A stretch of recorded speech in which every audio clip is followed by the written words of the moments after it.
Podcast. This is Hollywood Mate Connelly with the double biceps that is in the contract, a legal requirement every single time. I'm here on camera to make sure we see that bicep there. I think it was hidden underneath the shirt there, and that one's hiding behind the Dave Stockbridge of the Year award. Oh, welcome to the AWE podcast. The co-host, co-founder, co-pilot, co-breather of air in this very room. He is actually not in this very room at the moment. He is on his way. He's driving all the way back from an appointment up in Wallaroo, which is a very long way away. And Dave Stockbridge will be here shortly, but we had scheduled it for 4. And so we thought, well, we'll jump in and say hello to all the people that are here at the moment. And we'll bring up the chat in a second and make sure that everybody is welcome, and I think we've got a couple of people in the chat already, so we'll get that happening. But great to see everyone here. We are live at the AWE podcast, and what I'm going to do is we've got a new thing set up here, so I'm just going to jump in and make sure I can see the chat properly. There we go. Okay, so if anybody is in, they can say hello. And we've got one viewer. I can see how many viewers are on. There is one person watching at the moment.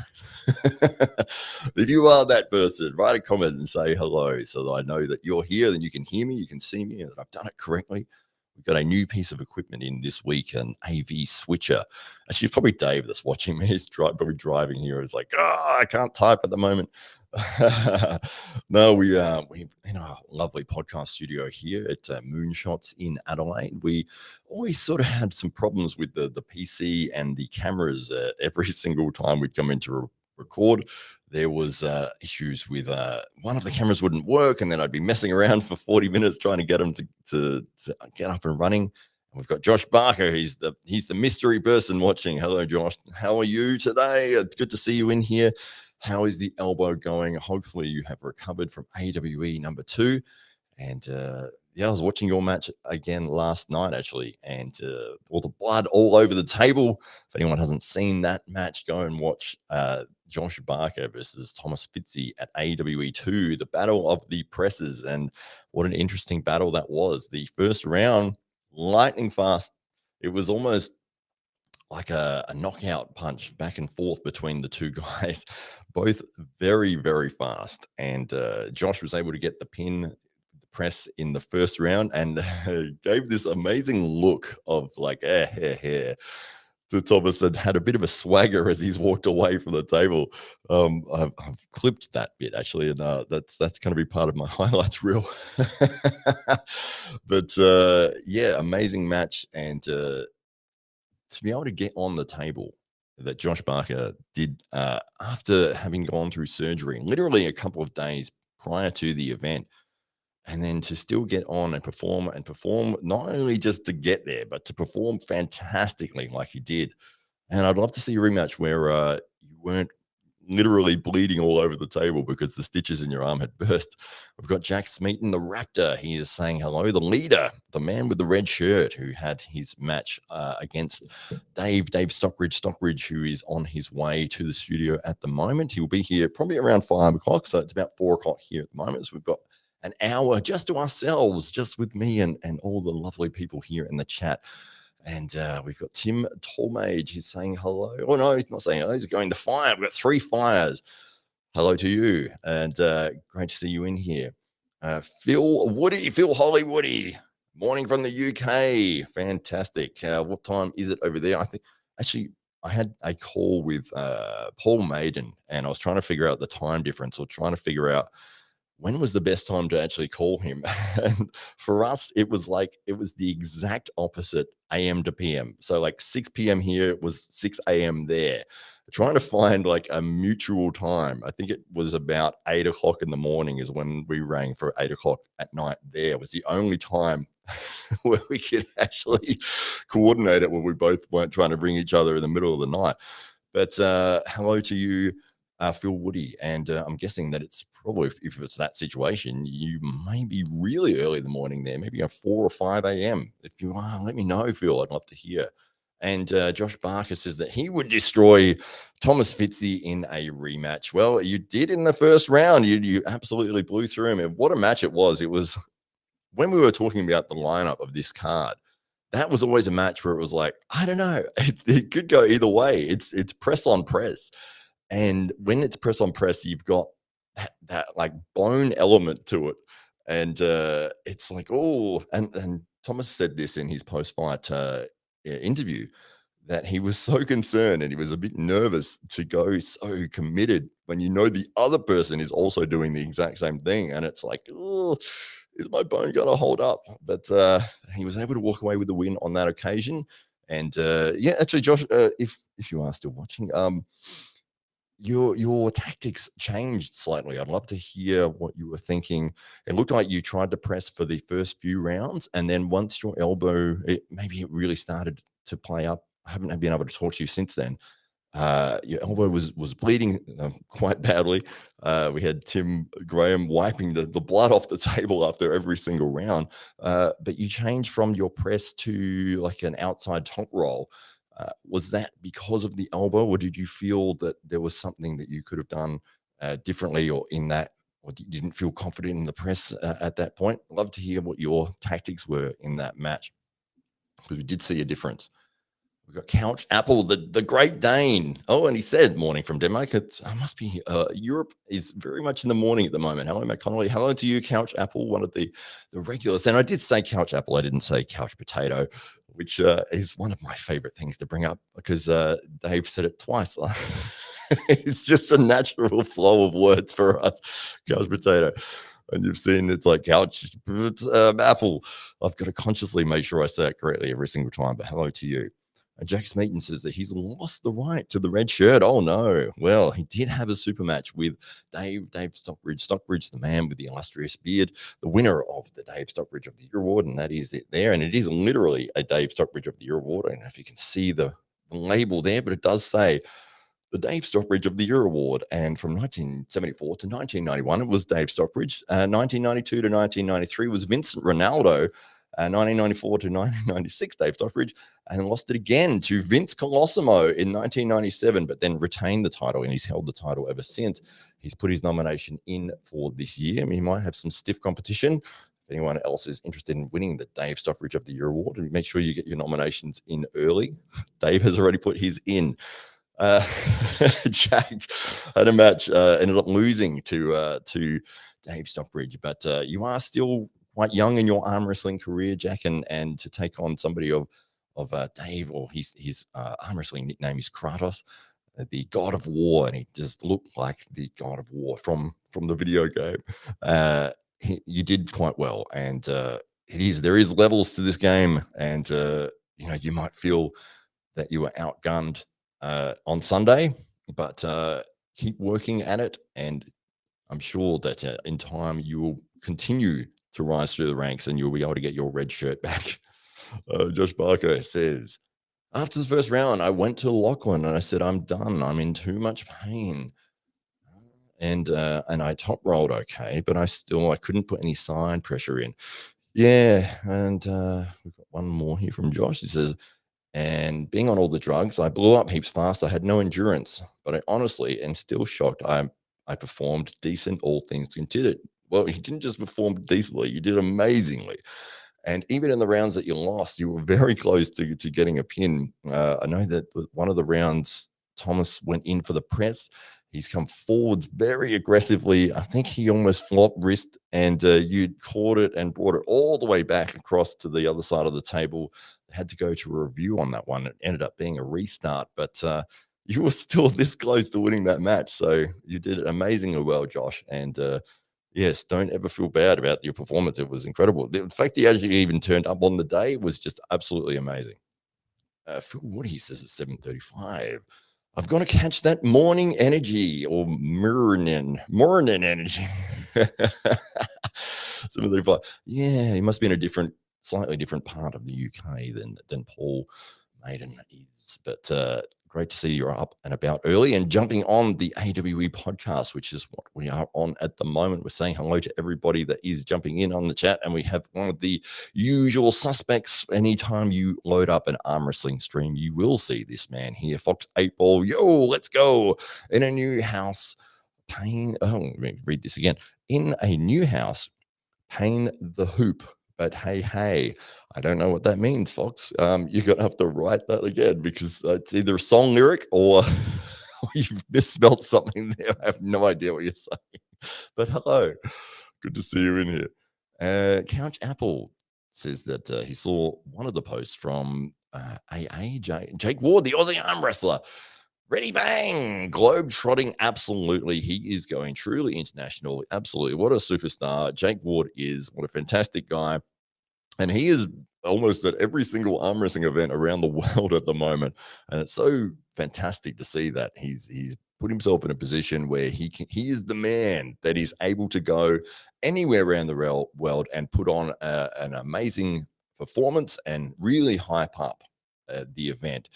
And I remember, I think I've referenced this a couple of times, that we had here in the Gold Coast in Australia and Queensland. There was a tournament called Over the Top, and Larry Wheels had come down. It was Over the Top 2. It was sort of a tribute to the movie of Over the Top, and it was they built a set that was exactly the same as the movie, and there was 4 tables going at once. And for the final 8 matches, the top 8, they redesigned the set, and they put one table and they had the spotlights on there, and it was a fantastic job that everybody did there. And Jake Ward was announcing and emceeing for the entire day. And I think he started at like, I don't know, 11 a.m. and this thing didn't finish till like 11 p.m. And he talked on that microphone non-stop the entire time. He was very funny. He was charismatic. He kept the interest up. He kept the audience involved. Even when they were redesigning the set and moving bits and pieces, which you would think would be a downtime, it was not a downtime at all, because you got to listen to Jake and he was being hilarious. But yes, he is a globetrotter, and I think he is in, where is he at the moment? Because I saw 2 things that he's doing. He's either going to the Arizona ones where Mario Tambakis is, or there was something else. I think it was called Knuckles Up, but I'm not sure where that is. I'm guessing that's in America as well. Josh asks, how is the hot sauce? It is incredibly hot, and that is Bunster's Shit the Bed hot sauce here, and it's rated 12 out of 10. It is ridiculously hot, but that's coming from a guy that can't handle anything spicy. So even when Dave opens the lid on that thing, I'm just like, is incredibly powerful. But the people who do like spice say it's very, very nice. For me, it just tastes like pure volcano. We've got Grant Law, one of our newcomers into the SA Titans Arm Wrestling Club, and he says a special thank you to Dave Physio Stockbridge for magically curing my elbow pain last Sunday night. Yeah, it's a very strange and interesting story. Grant he was new to the arm wrestling world and was having what we all do and probably still do, the old arm wrestler injuries and pain, where you've got injuries in your wrist and your elbow and your shoulder, your back, your neck. But he was facing an elbow injury, which is a very classic sort of beginner's injury. Well, I guess it's for everybody really, but the beginners, especially for people who are learning not to just use their arm going sideways, but trying to use their body weight and moving with that into as well against pressure. You do get a lot of pressure through the elbow joint, but Grant was facing difficulty with that and got on with Dave Stockbridge on Sunday night at the SA Titans Arm Wrestling Club. And somehow or another, Dave has surged and it's popped something and it cured his elbow. So I'm hoping that it's still cured. Grant, you seemed very surprised. The rest of the night, you were rubbing your elbow going, I can't believe it's not hurting. So I'm hoping that it is still the case that you have an elbow that is not in pain. We've got Fox 8 Ball. He is saying hello to everybody here. Moving house. Oh, there we go. Moving house is a pain in the ass. It is, absolutely. I'm trying out the pool here. Sorry if I'm slow. Well, did you have a pool where you were previously, or is that a new exciting thing for you? When I was looking for houses a few years back with my wife, we had 1 daughter at the time. We've got 2 now, but I was very adamant I did not want a pool at all. Well, the reason is kind of morbid, really. I'm friends with a lot of police officers, and I was talking to one of them in the gym who had just attended a child that had drowned in a pool, and it was a very horrible story. And yes, it was not a lot of fun. And I thought, well, the last thing I want is to have that be in that situation. And in that circumstance, they did have a safety fence, and it just was a bit of a freak accident. But yes, it was like if I don't have it there, I don't ever have to worry about it. So that was the reason for me. But obviously, you've got the pool there. I hope that it is a nice pool, and then it's obviously summer in the other parts of the world at the moment. It's winter here, although it is not freezing cold. We've had some rain, but today has been nice and sunny, but freezing still. Well, I say freezing, but freezing for us is like 20 degrees. Uh, Phil Woody's it's New Jersey location. The Knuckles Up. Oh, fantastic. So is Jake, you guys might know this as opposed to me. So he might be attending the Knuckles Up event and then heading over to the Arizona event as well. So he is truly a globetrotter. Josh Barker says, everyone like the video, boys. Oh, that would be fantastic. If you could click the like button, that would be amazing. It always helps us. And we love doing this show for everybody and talking about arm wrestling. And it is great to see people jumping in and providing some commentary. So it's not just me talking to myself here, although I can do that if you like. The last house had a garden but no pool. Well, it must be a new exciting thing for you there. It's I hope that you're having fun in there. And it is cold. It's a cold pool. Okay, right. And you need to get the heating sorted for that. But yes, that's another thing with pools. And I don't know why we're talking about pools all of a sudden, but Fox 8 Ball has one and he's in there. I'm hoping that he's in there at the moment. Maybe he's getting his phone wet as he's trying to type on the screen. It's all the water drops are just writing everything and anything on his behalf. But any random messages that come through from Fox 8 Ball, just know there's probably some splashing that has occurred in his house, at his new house. And so he's taking a break, I believe, from moving, and he's jumped into his pool for a for a break. But yes, pools are expensive to run. They require maintenance. You got to scoop the leaves out. You got to have the heating. You've got to have the right chemicals in there. It's a bit frustrating. We live, well, in Australia, nearly every single person in this country lives near the beach. So it's about a 5-minute drive, 10-minute drive for most people. But if you have a look at, if you can see on a demographic of like you had a map of Australia, every coastline is populated, and then there's like nothing in the middle. uh, Cold pool. Oh, yes. Well, that's always a problem, isn't it, Fox? Yes, it's that Seinfeld episode of the shrinkage. Women know about shrinkage, don't they? This is George, who was in a cold pool and got seen by his potential new girlfriend, and was not a good situation for George Costanza there. But so the Knuckles Up tournament, if anybody knows anything about the tournament there, I'd love to hear some details about it. So Jake Ward is obviously over there at the moment, and he's helping run the event, or he's commentating for the event.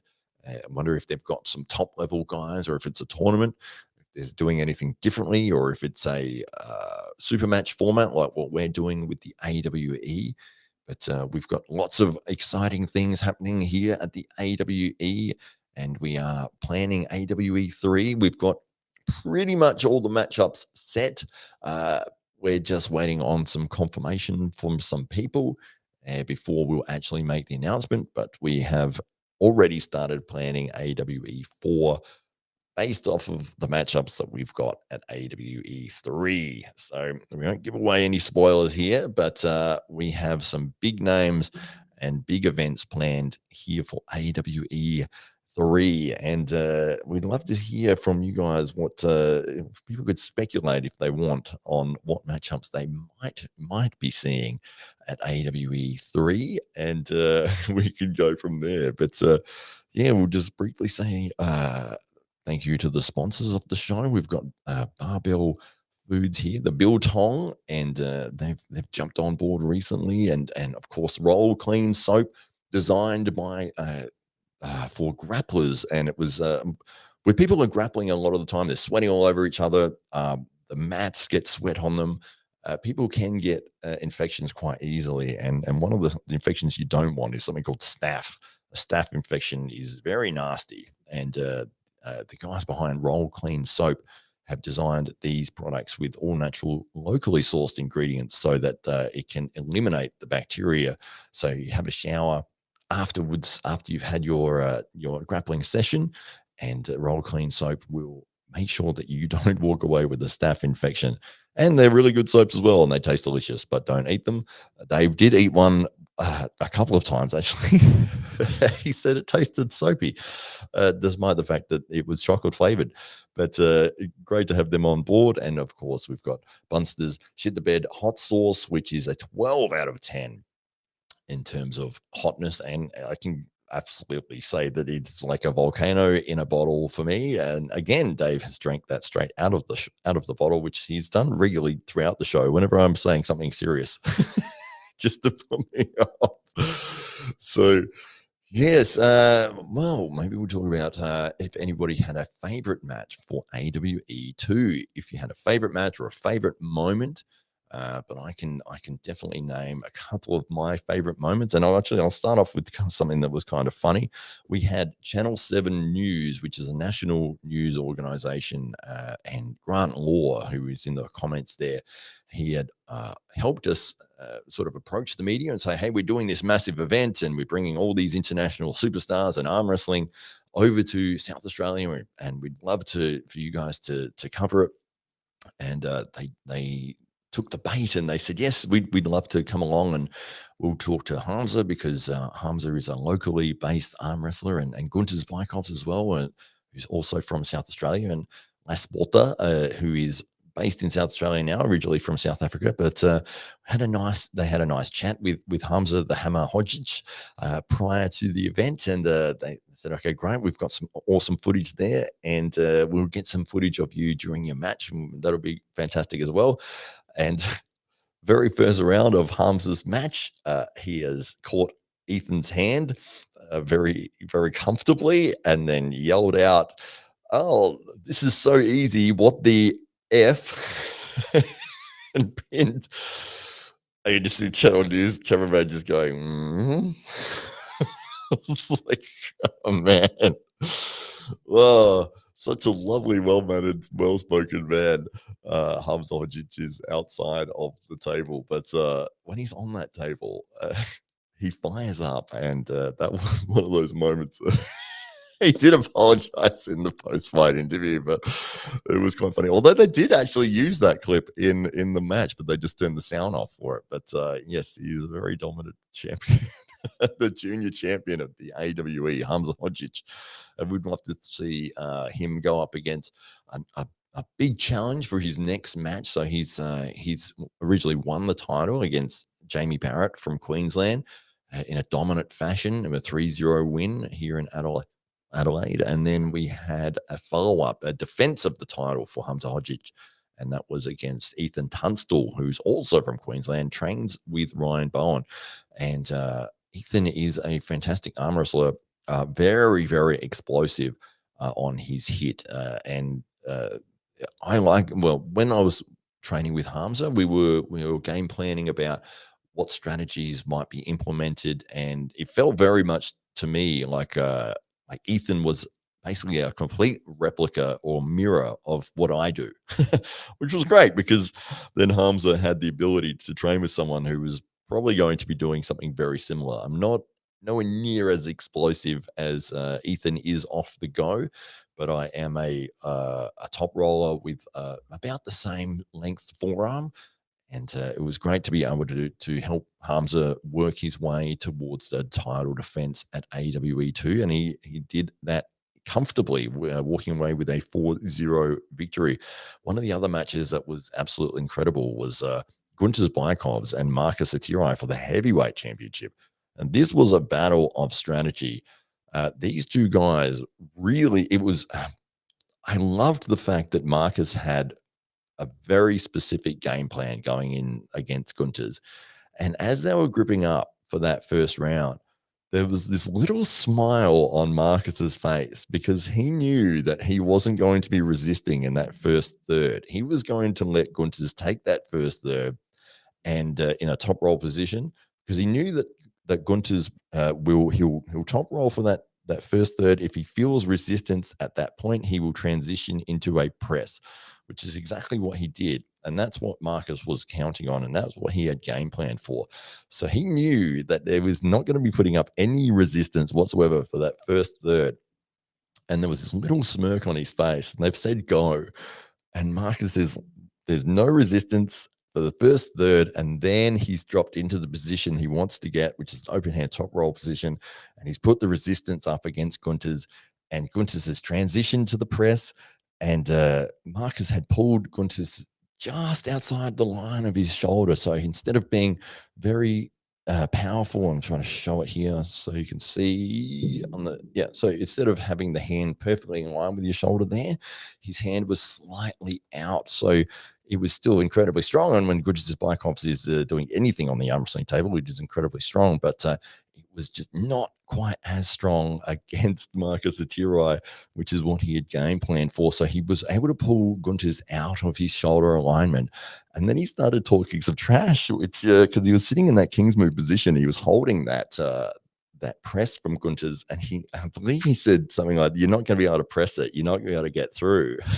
He said the fire in Gunter's Bykov's eyes lit up, and he's doing absolutely everything to try to get through with the press there, and was not able to. And then Marcus was able to slide his elbow up and bump it back to the middle and then drive through for a pin. And it was a very, very cleverly executed move. And you see in between rounds, Gunter's Bykov's, he took a step to his corner. He closed his eyes, and you could see he was visualizing what he needed to do differently to find a victory. And that's exactly what happened in that second round. It was basically a repeat of the first round, but Gunters kept his shoulder and his hand in line, and he didn't allow himself to be pulled out of position. So when they've started that match, he's dropped Marcus has dropped back. He's allowed him to get that position, but Gunter's kept Marcus's hand very close to his side of the table. So when he transitioned to the press, he was able to drop all of his body weight on top of Marcus's hand and able to get a pin there. And then you could see Marcus trying to figure out, how do I adjust against that? And you saw this amazing back and forth strategy battle, which I absolutely loved. I thought it was so clever. I've gone back and watched that match a few times because it to me that's the ultimate of arm wrestling, where you've got back and forth, and it's that strategy and those adjustments. And that's why I really like the fact that we've got a first to four instead of a first to three, because it allows you to find what's working, find the lane, find the strategy, because you might be down 3-0, but then on that third match you feel, oh, actually, I got pinned, but I felt like there was something there. Maybe it's back pressure. Maybe it was, I felt maybe I could supinate, or his wrist is really feeling so much weaker. And that allows you to come back and get back into the match. And that's what you want as an arm wrestling fan, is you want those battles and that strategy. And it's not just I'm stronger and I'm just going to blow through everybody. It is a strategy battle and a constant change in tactics. And that's what you saw in that heavyweight title defense by Gunter's Bykovs there. What an absolutely amazing match. We've got Couch Apple here, who says, Josh Parker / and me, what is the quickest way to get stronger in arm wrestling based on training frequency? Some train every day, while others do heavier loads around 3 days a week. It's really going to come down to you. Oh, and there's a second part to that question there from Couch Apple. And how are you guys doing it? How do you incorporate table practice into it all? It is a very good question, Couch Apple. Arm wrestling, so let me just explain from my perspective and what I do. Every Sunday night, we have the Titans Arm Wrestling Club gets together, and we have it's supposed to be 2 hours, but it normally goes for 3 hours as a training session.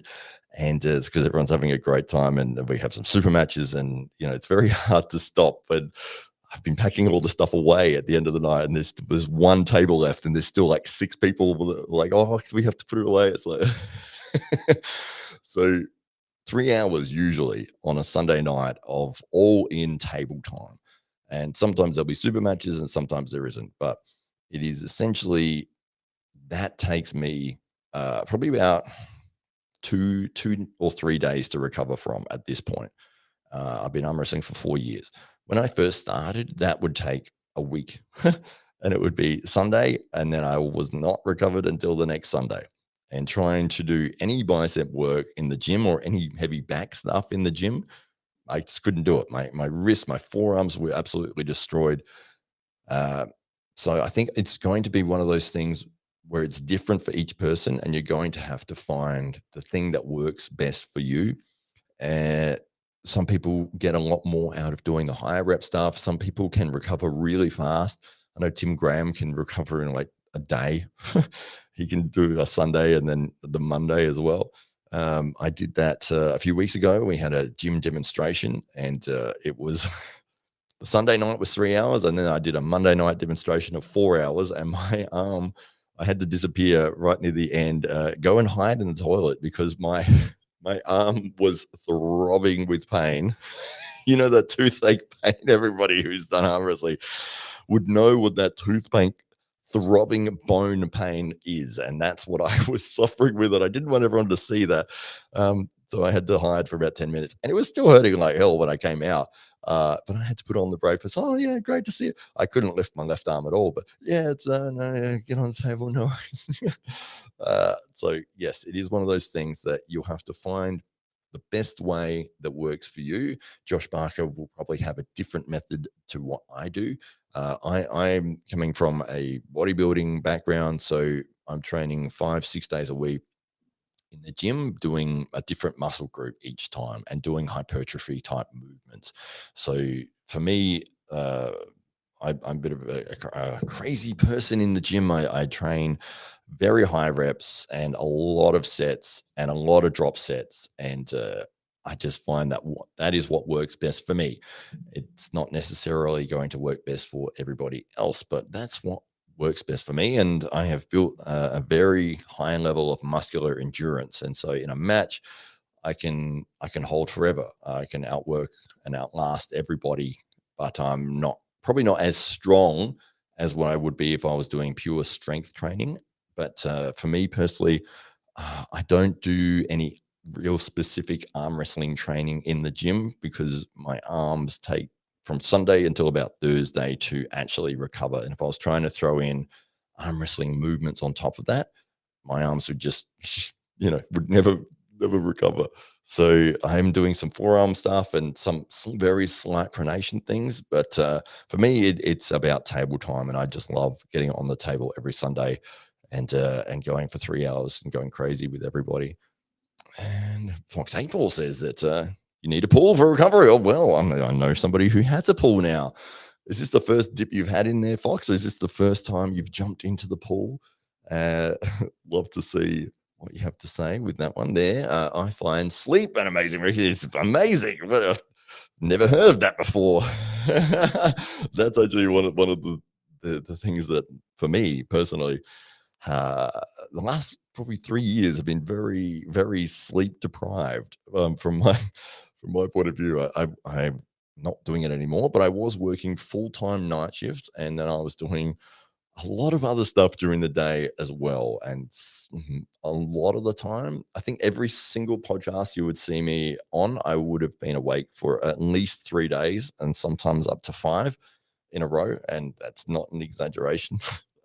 Of day and night, of working all night, then going and sorting out real estate deals, meeting tenants, AWE stuff, arm wrestling stuff, back to work. It was very difficult, but we got there in the end. And now the job, I don't have to do the job anymore. So now I'm free to talk with all of you lovely people here. We've got Brandon Chan, one of the regulars down at the SA Titans Arm Wrestling Top Club, who says, "Good afternoon, Mr. Hollywood." Good afternoon to you, sir. We've got 3 biceps there. Well, I'll give you 2.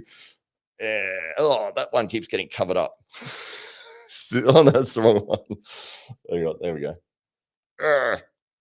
That's double biceps just for you, Brandon. I can't do 3 because I've only got 2 arms, but if I had a 3rd arm, I would do that just for you.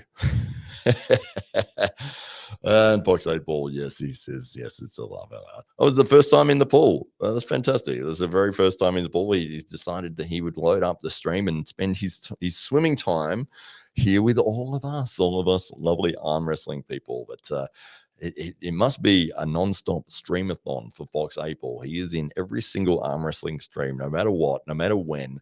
It might just automatically change channels for him.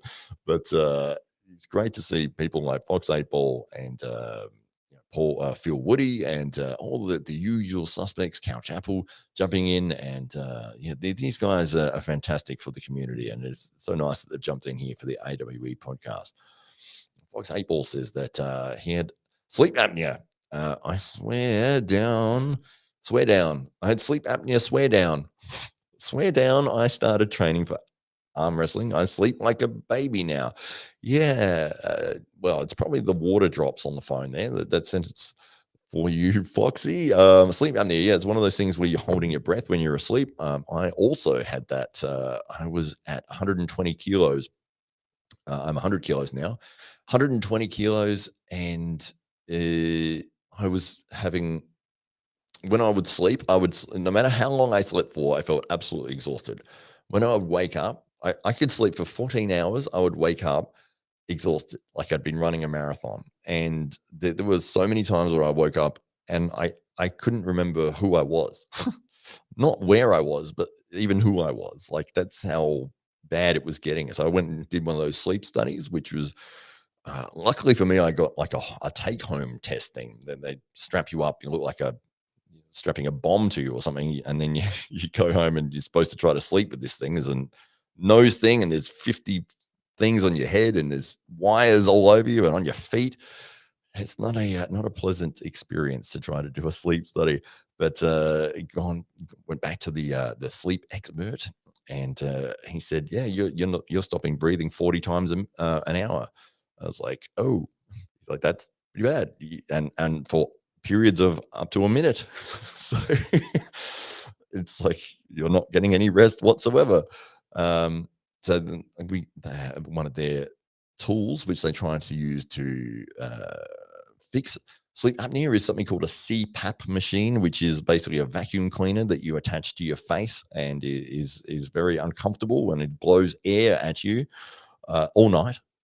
It blows a slight amount of air, and then if you stop breathing or it senses that you stop breathing, it'll blast you with air just to wake you up a little bit. Not so you actually wake, but it'll wake you enough to keep breathing. I never really found that super beneficial. One of the only good things about it was they've got different sort of masks that you can wear. And the one I ended up going with was the full face mask, which covered your nose and your mouth. But I did try one where it was just your nose; it just covered your nose, and the power of the air that was blowing through was going into my nose so strongly that I could just open my mouth and it'd be like. That was the only good thing about it. But I found for me, when I dropped back from 120 down to, well, I'm at 100, 102 now, those issues completely disappeared. And I did go back and do some sleep studies. I remember seeing a flyer at the university, and they said you get a sleep study for free, and yeah, we'll whatever. If you need surgery, we'll pay for it. Blah blah blah. Went and did the sleep study, and it was an absolute disaster. Couldn't sleep at all. It was had to do it on site. It was at the hospital, and they've you know there's like you and 12 other people that turn up with like your blanket and a pillow. It's very easy to spot out who else is there for the sleep study. And then you get put into, the little dorm or whatever, basically a hospital wing, an old retired hospital wing. And they strap you up with 50 bloody wires and everything like that. And then you lay down on like an old army bed that if you breathe too deeply, it'll squeak. And so you try to get comfortable on that, and it's squeaking nonstop. You can hear squeaking from every other room. You got to roll over. It's like, the loudest thing ever. And not only that, but they've got 3 cameras on you, and you have to wave to the person who's doing the sleep study, and they talk to you through a microphone. Oh, you just put this arm up like that, and make sure this and then and there. And then there's like 5 microphones pointed at your face. And it's like, yeah, where you go. Off you go to sleep now. And it's like, I could not sleep at all. I didn't sleep at all. I laid there for like 9 hours trying to sleep, couldn't sleep. It sucked. The second time I went back to do it again, I made sure that I stayed up for like 2 days, so I was exhausted so that I actually could sleep, and I still only slept like 3 hours. It was if you're doing a sleep study, try to do the take-home one. The in-hospital one is really bad. Dominic Lawrence, he says, hello, is another usual suspect. Hello to you, Dominic. Lovely to see you in here. Brandon Chan, man isn't lying. He would come to training on Sundays on 2 hours sleep. The next time he would hit the hay would probably be the following Tuesday for only 3 hours. So that's absolutely true. Yeah, so many days. Yes. I shouldn't say the things that I've experienced, but yes, I would not recommend it because yeah, this close to fainting most of the time, and a few times I remember standing at work and my legs dropped, and I would catch myself at the desk. Yeah, it's very difficult, but don't have to do that anymore, thankfully. Although I did only sleep 2 hours last night, but that's my own fault. Calls up editing. We love you too, Fox. 8 Ball, AWE's class. Well, that's what we're here to discuss. The AWE and the arm wrestling entertainment. Dave Stockbridge is on his way. He will be here shortly. I believe he gave a time frame of 5 p.m. It's 20 to 5. He is at a place called Wallaroo, or he was at a place called Wallaroo, which is a long way from Adelaide. It's a long drive. And the only interesting thing about Wallaroo is that I used to work with, there was a Russian guy who would come out and fix the elevators whenever the elevators would go wrong. And he would say that he'd be down at Wallaroo, but he had a very thick accent, and he would say, Wallaroo, I was done with Wallaroo earlier. You heard of Wallaroo? And so whenever somebody says Wallaroo, all I can think of is that man saying Wallaroo. Yes, but that's where Dave was today.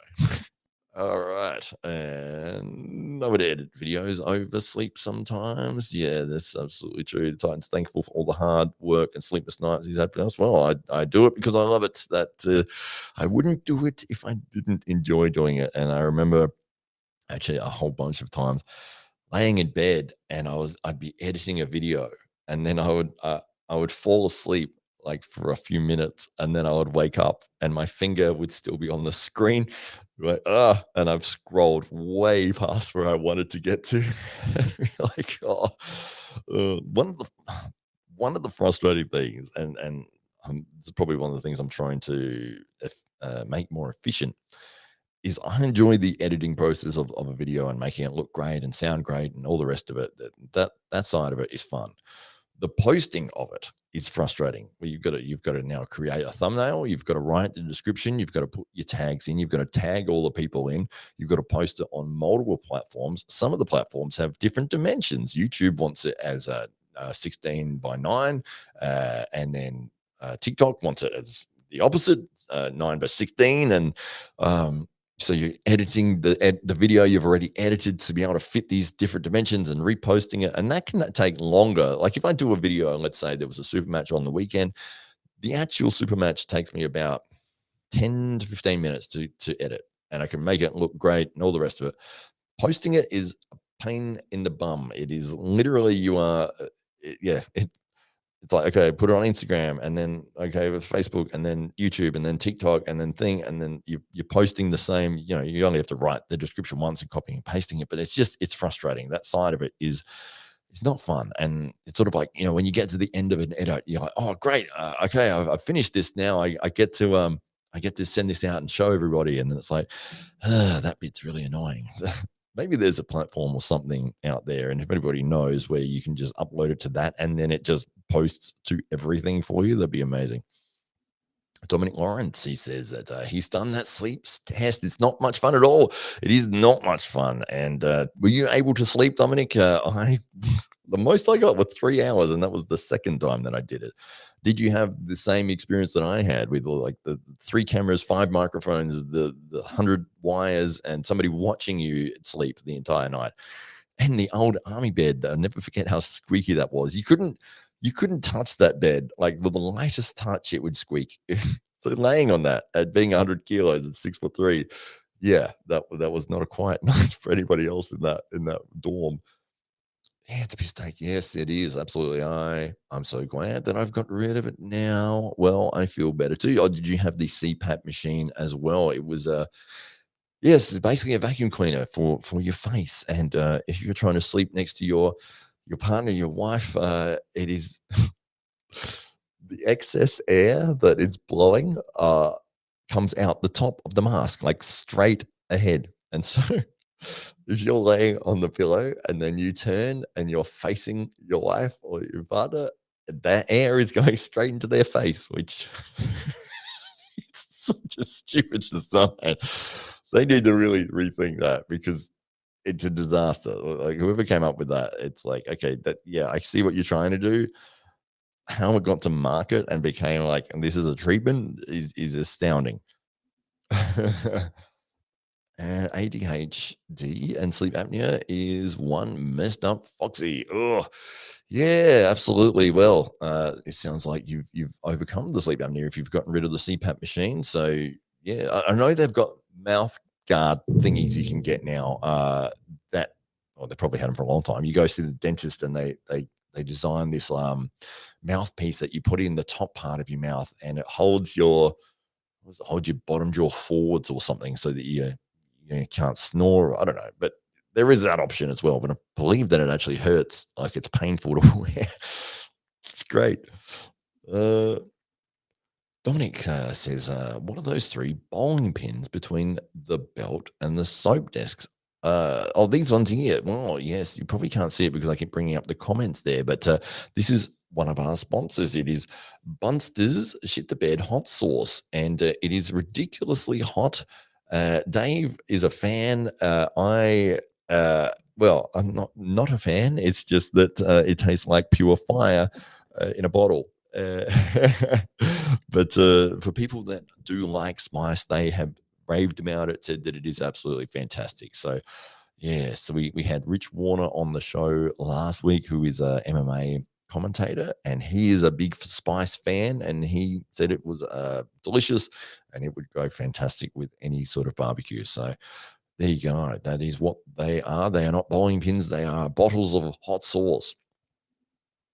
All right. Oh, folks, April says, yeah, I was bad for sleep text in live streams, half asleep, giving it, oh, yes, the old, yeah, yeah. Well, it was always annoying when I would wake up and find that my edit that I'd been working on, I now had to figure out where I even was at and what I had done when I was asleep. So, yes, I feel your pain there. Oh, missed that one. Streamlads, Matt can post. Oh, Streamlabs can post to multiple platforms. Thank you, sir. I will be checking that out afterwards. Thank you very much. The inventor hated his missus. Yes, that's right. Yeah, that's right.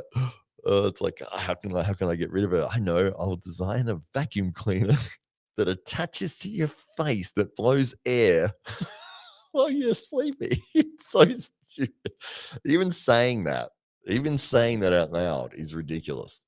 Who if you had a product and it's like, okay, come in, sit down, and tell me what your idea for a product is. I've got a vacuum cleaner that attaches to your face and you wear it when you're asleep and it blows air at your partner.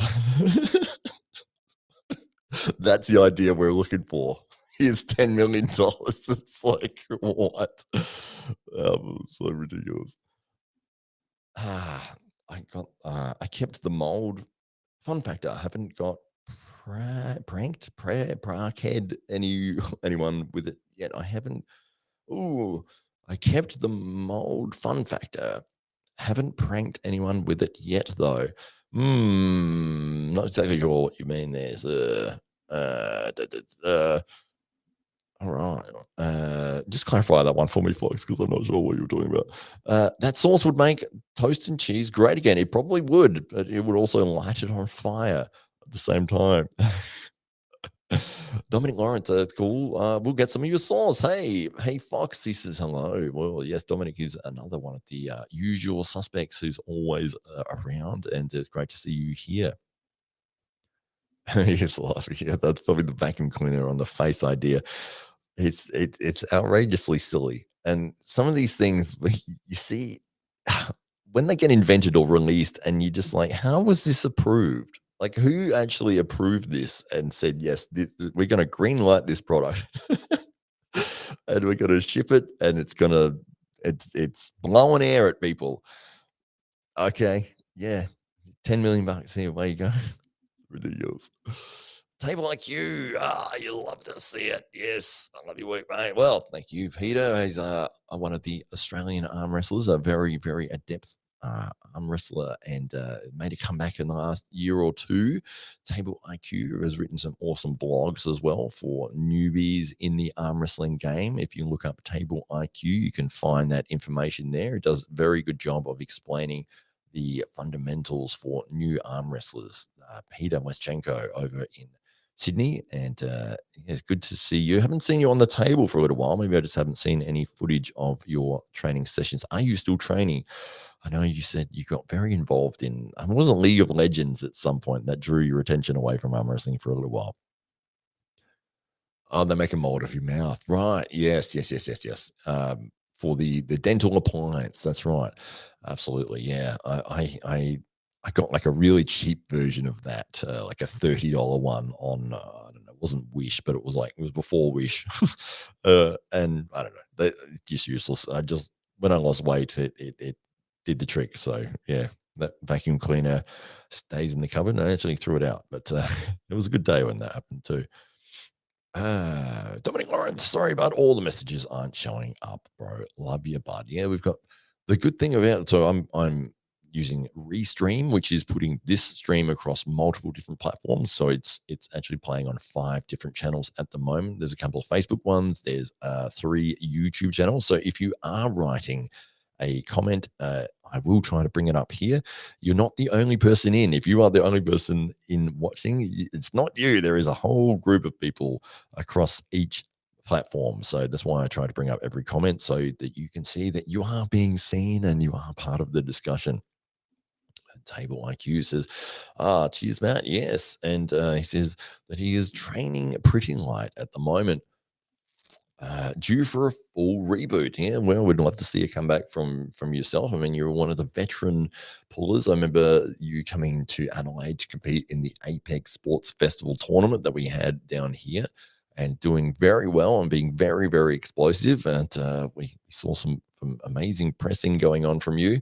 And I think you've got all the talent and all the skill to go far in the arm wrestling world. And if you are due for a full reboot, then now is the time. And for example, says 3 YouTube channels. What's the others, mate? I'll subscribe. Well, so we've got the Hollywood Matt Connelly YouTube channel. We've got the AWE YouTube channel. We've also got what is it? I'm looking at it here on my screen. I'll just bring it up. And we've got the so Hollywood Matt Connelly on Facebook. We've got the SA Titans Arm Wrestling Club on Facebook, and the AWE Arm Wrestling Club. Arm Wrestling, AWE Arm Wrestling Entertainment on Facebook as well. So 2 YouTubes and 3 Facebooks there. But thank you for that, Fox.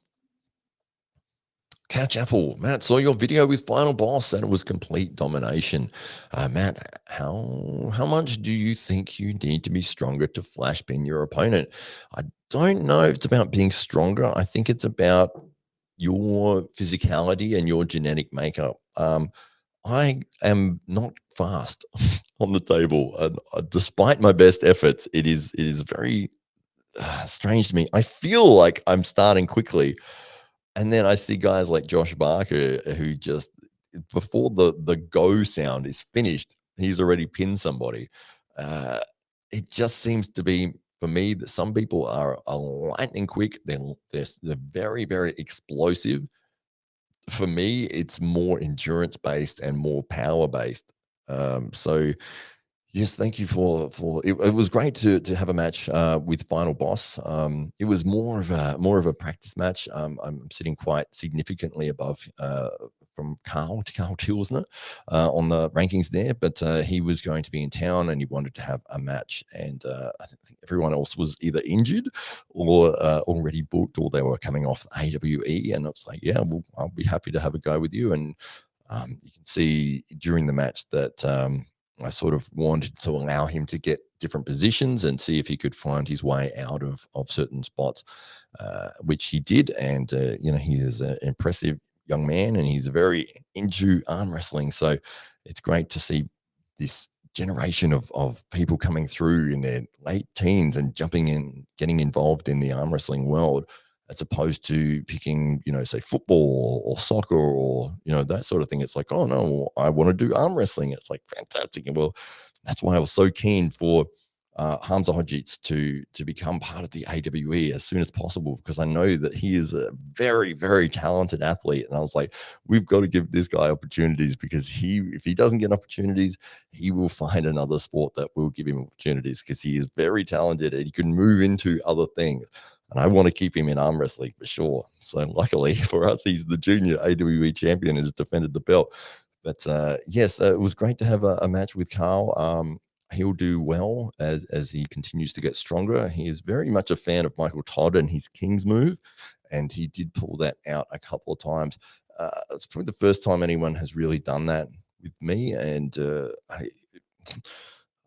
it's an interesting technique. And obviously, when it works well, it really it prevents people from being able to get through to the pin for that last little inch. You're giving it absolutely everything, but you can't quite get there because the other person's arm is almost fully extended, but they've got pronation in their wrist.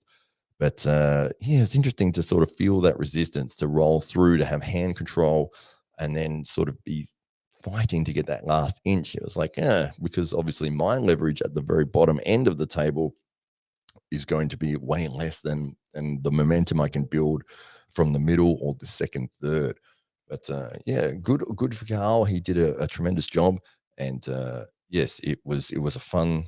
As we said, it was a bit of a practice match. He ended up having 4 matches in a row because he lives quite far away from the actual club, so he only comes in every few months. And it was like, hey, I'm coming in, and he ended up having 4 matches with a lot of guys, and you will see that footage throughout the week as I slowly work my way through all of the AWE editing. And I've got I'm about 3 weeks behind in terms of the footage that I've got that I need to catch up on, which I am working on. I did 7 hours of editing yesterday, but yes, it's good. It's better to have a lot to do than none. Fox Paintball Suite, I'm already on them all. Oh, great. Well, there you go. You're ahead of the game, Fox. You're the winner. You're the leader, as Jack Smeaton would like to call. If you can disconnect your opponent by beating him to the go, you can be weak of shore. Absolutely. Those guys that are just lightning fast, I don't know what it is. It's probably the same as when you get into the gym and people have different strengths in different areas. I know for me, I'm very strong in like pulling movements and bicep movements, as opposed to pushing, like chest and shoulders. I'm still adept in those, but I definitely have an advantage in pulling movements. The guy that I was training with for many years was the complete opposite, very strong in pushing and not as strong in the pulling movements. But yeah, it's probably a very similar scenario in arm wrestling, with some people they just are so quick, and I just can't believe how they're doing it. I don't know what it is, physicality, and it might not be something you can actually train for. You probably get faster, but if somebody just is naturally very, very fast, very explosive, and they're training that as well, it's going to be pretty hard to catch up to them. You're going to have to come up with a different technique that prevents or counters their speed. And if you want a flash pin, you have to train it. Oh, there you go. Table IQ says, so Peter Westchenko, coming out of Sydney, says that if you want to be good at something, you need to train it. And I know that there is an app you can get where it had like random ready go sounds. And so you would press play on the app, and then you'd get on the table with like, I don't know, resistance band or something, and just wait, and in your ready position, and then it would randomly say ready go, or it would beep or something, and you would time it, and it was always random. It was never a pattern to when that beep or when that go would happen, and people would train their explosiveness or their timing off of getting the setup they want, just with a band and just in training with a table, and then waiting for that. And so Might be something to look into. Yeah, says Fox 84. Uh, Table like you says that Hamza is super gifted. Yeah, well, he's not only super gifted, he is a very hard-working athlete, and he is always working hard at making sure that he covers all the fundamental aspects of arm wrestling, as well as strengthening his wrists. And he's one of those guys that can literally do anything. I know he's coming from a taekwondo background and a very fitness based family. That all the guys that are involved in his Bosnian sort of circle are very into fitness, and so seeing him come from that and then focus on arm wrestling and do so well is such a treat. Keen to see him go far. Well, so am I, absolutely. Pin that like button and share, troops. Let's go. Thank you very much, Funkus 8 Ball. We love it when we've some amazing people that really support the streamers and the arm wrestling world online. And you are one of those guys, Fox 8 Ball, as well as everyone else here in the chat. Even just writing a message is very, very appreciated. Shane Opie, one of our SA Titans veterans, the Saw Doctor. And you know how he got that nickname? Well, his job is a saw doctor. It was just no brainer for that one. I was like, that's the best job title ever.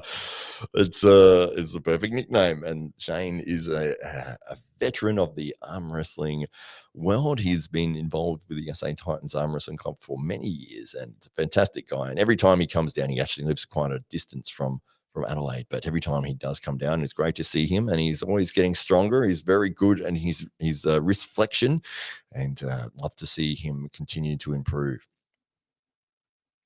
Fox 8 Ball, KM, is that Kim or KM?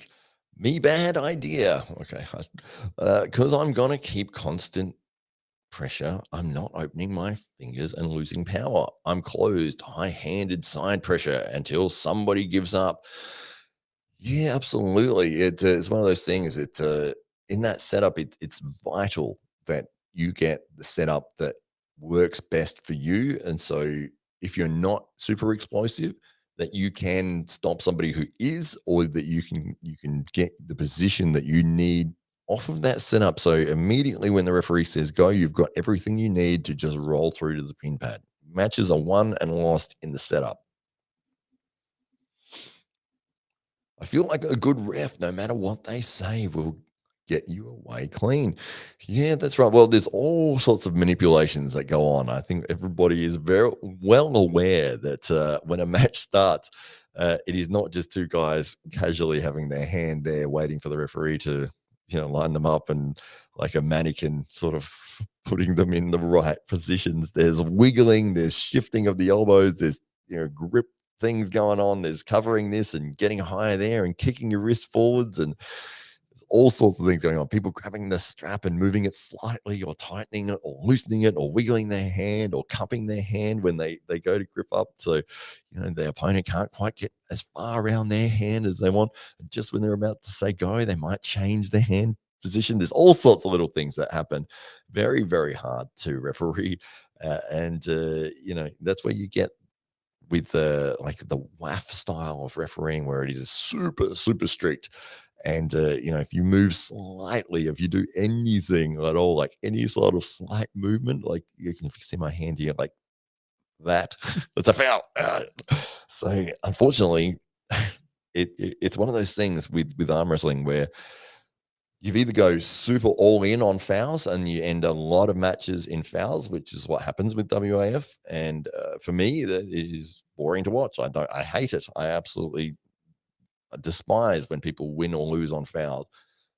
So with AWE, we've gone a little bit more lenient with fouls. We won't call like slight elbow bobbles that don't affect any outcome of the match. We've got the video review. We've got the ability for athletes. We say close your thumbs, close your hands, go. Obviously, you can't cover the opponent's thumb knuckle in that, but you are going to see some slight cupping or some carving that is going to happen in that very last little moment. But we just want to see arm wrestling. We just want to see matches won or lost in the actual battle of arm wrestling. I absolutely hate seeing fouls and seeing matches restarted over and over. So, Yes, that is the reasoning behind what we do in the AWE. Dominic Lawrence has said, "How did I meet Dave?" Well, they'll give you one guess. It might have something to do with arm wrestling. It was actually Devin Larratt's. What's the app that he made? Armbets. So Devin Larratt came out with Armbets, which was basically, what's that dating app? It's not Grinder. That's the other one.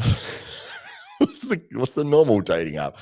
I don't know. There's a dating app, but it would show you Armbets would show you the locations of local arm wrestlers. So, and it's really handy. You install it and you create a little profile, and you just say, this is where I live in its general area. It's not, this is my house. This is exactly where I live. It is like, I am in this region. And so my other fellow compatriots of the club.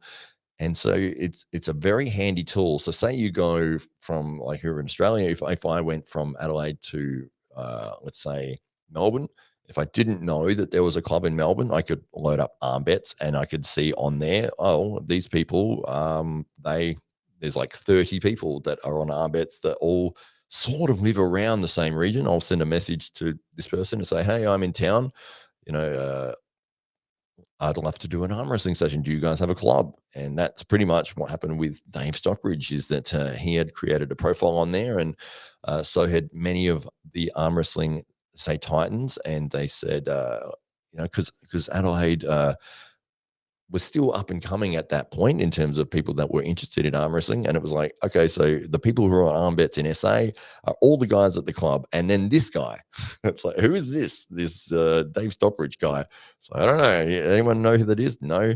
Okay. Well, I don't know. Let's send him a message. And then, so a couple of the guys sent him a message, and then caught up with him and showed him some techniques and stuff, and then invited him to the club. And that's where I met him. And so, yeah, it's been fantastic. Dave's a fantastic person. He'll be here soon. He's on his way. He's been on assignment in Wallaroo, which is quite a distance from Adelaide, but he'll probably be walking through the door any moment. He said 5 o'clock. It is 5:05 now, but we will see the man with the illustrious beard, the winner of the Dave Stockbridge of the Year award, strolling through, and he has been an absolute fundamental part of the success of arm wrestling, not only in South Australia, but in Australia as well. And I don't think there's any other person that has contributed financially as much as what Dave Stockbridge has. And we are very, very grateful to the man. He's done an absolutely tremendous job. And even now, as I sit here, this studio, again, Dave Stockbridge. So what a guy. If you get the opportunity, always say thank you to Dave. For example, if you watch the likes of Paul Maiden reffing, he gets it right. I haven't watched a lot of his reffing. The style that we have implemented, a lot of people said it was their favorite style, and it was based on Travis Bagent's style, where it is, so we get 20 seconds to find your own grip. And this is one of the things that I really like about AWE and the rule set that we've come up with. If both guys agree and they're happy with that whatever position they're in, if they both say, yeah, we're happy, then we just start the match. It's up to you guys. If you're both happy with it, no matter what advantage, doesn't matter. I'm happy, he's happy. Okay, go. And there you go. But if they don't agree, oh, here he is now, the man with the illustrious beard, the winner of the Dave Stockbridge of the Year award. He's just arrived. He's got a whole bunch of barbell foods biltong with him as well. Look at that. Hello. Whoa, we're kicking the cameras over. He's too excited. No, it's fine. It's fine. It's what an entrance it is. Let's get barbell foods up there. That's right. Hello. Hello. How are you? I'm great. Good. Yeah. We're just talking about how we met for the first time. Ooh, so it's one of those stories I tell at parties. I said, I'll give you one guess. This might happen to have been arm wrestling, which of course was the answer there. But yeah, we've got a whole bunch of people in here. We've got Fox 8 Ball and a couple of the usual suspects as per normal. But yes, we'll say hello to Dave first because he's just walked in. How's your trip down to Wallaroo? Wallaroo, and for those that aren't familiar with the geography of South Australia, it's about 2.5 hours north of where we're currently sitting. It's a beautiful little seaside town there on the Copper Coast, and very enjoyable, very enjoyable. So for those that aren't familiar, I'm a real estate agent by day. I'm an auctioneer, as a matter of fact. So we've got a property out that way that's a $2 million property. So Wow, yeah, it should be a good one. So just popped out there to have a bit of a squiz and a bit of a chat to the owners. Did you point at it with your foot? Because you can only point at houses with your feet. You're only allowed to point. You can't point with your hand. You got to. No. Yeah, look at that over there. Anyway, so we're back from the country now, and I do apologise to everybody for running late here today, especially my good friend. No, that's fine. It's been good. We've had. Oh, it was good without me, was it? No, okay. It's been. We've been waiting, but we've been talking about AWE. Yep. Yes, and Fox Able we were talking about the refereeing style at AWE, and I said one of the things that I really like is that the negotiated grip. That first 20 seconds, people can decide that they like the grip they've got. If they both agree, whatever the grip is, you can start in a hook. You can start with one finger, and the other guy, if you're happy with it, you're happy with it. We'll start. And perhaps people weren't quite understanding of that. It wasn't part. It was. I don't think it was publicly made available, that information prior to. We did release the rules meeting, but I think we'll come up with a video package or something we'll run prior to the event, maybe just a 1 minute. This is the rules that we'll be running with. Yeah, we did I think we live streamed maybe the rules meeting, but I think we were all confused after that anyway, so I don't know if that would have been helpful for the viewers. Yeah. But Travis Bagent style. So Ryan Bowen's a big fan of this, and we had quite a few other people that did recommend this style as being their favourites. We've got some biltong there by Barbell Foods. Fantastic. And there it is. And so Travis Bagent's style is that referee's grip. So if the athlete's up to 20 seconds, they can't find a grip, they go to the referee's grip. Referee will set the shoulders. They'll set the hands in the right positions. So hands are open. And then at that point, Travis Bagent, in his style, he will step back and he will make sure that the webbing is level. And he'll make sure that if anyone moves at that point, it's very obvious. You can see it clear as day that somebody has moved. And that's obviously, that's a foul, So he steps back. Athletes at that point know they've got to stay. They've got to be perfectly still because he's looking. Then he'll come forward, take hold of the wrists, close your thumbs, close your hands, go, and that's how it works. And so that's the style we went with. I was very happy with it. I thought it worked really well. I thought the speed of the refereeing was good. I thought that there was fair setups, and we had times where both guys covered the knuckles. It still got sent, and then somebody's, you covered my knuckle. Well, you covered his as well. Yeah. I mean, whether or not you and I are happy with it seems to not matter as much as to whether or not Couch Apple liked it. So let's check in with Couch Apple. Yes. We'll have to get down. I've got a few comments. We've got a couple to go. The chat on YouTube's okay. That's fine. Okay, that's all right. We forgive you. Arm Wrestling Ready Go is a really good mobile. I was talking about getting timing for your explosiveness. Yes. Cool thing is we can customize our voice commands for set, ready, and go to our liking. The disadvantage, it doesn't work on iPhone. Nobody's got an iPhone. So is this an app you're involved in, Couch Apple? Is this something you've helped develop? Or no, I think we were talking about how somebody can get more explosive on their start. Okay. And somebody had told me about an app a few years ago that so you get, if you were doing some training at home, maybe you get a stretchy band, you get on the table and you wait in your setup position, and then you press play on this app and it randomly will say go. Okay. So you're waiting and you got to get your timing right. Yeah. So he's just explaining that's how that works. Yeah, not available on. You won't be able to use it. Not available on iPhone. There's probably a workaround. Got to got another excuse. That's why I'm no good at ready goes. Oh, do you know what the percentage of Android users versus Apple users is? I would. Can I guess? Yeah. Is it a trick? You know? No, I know the answer. Oh, yeah. you know. Yeah. So I would say something in the vicinity of 70% Android, 30%. Pretty close. Yeah. 80-20. Yeah, 80-20. Yeah, So yeah. 20% Apple, Yep. 80%. Yeah, yeah. That makes complete sense to me. Mm. Yeah. Mm. Yeah, I didn't have a follow-up question to that. Yep. A very, very good trivia. You never know. You learn things on this show. Yes. Somebody's probably going to Google right now and going, actually, that's wrong. Yeah, yeah. It's 79. I will skip your comment if you do.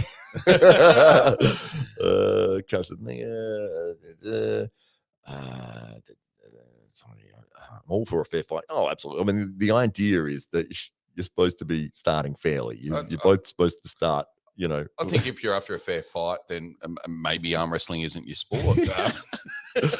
It is a weird thing that, you know, the setup knowledge and being able to manipulate the setup is vital to your success as an arm wrestler, as opposed to getting stronger, as opposed to your technique, as opposed to it is. One of the curious things to me is how people want to cheat so much in the setup, yet straight after they've beaten somebody, show them how they've won. Yes. It's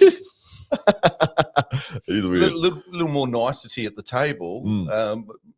Go straight, balance things. But anyway, there you go. Yeah, it is an evolving sport, and it's one of those things that I'm sure over time there'll be different things that come about. As to what have been a few of the hot topics? Well, so just so I don't, kind of keep just talking about the same things. Well, I'm quite impressed with the way that you're sitting now. That it looks like you're wearing the AWE heavyweight belt. It looks perfectly like you're wearing it. Fantastic. Yeah. Well, we were talking. There we go.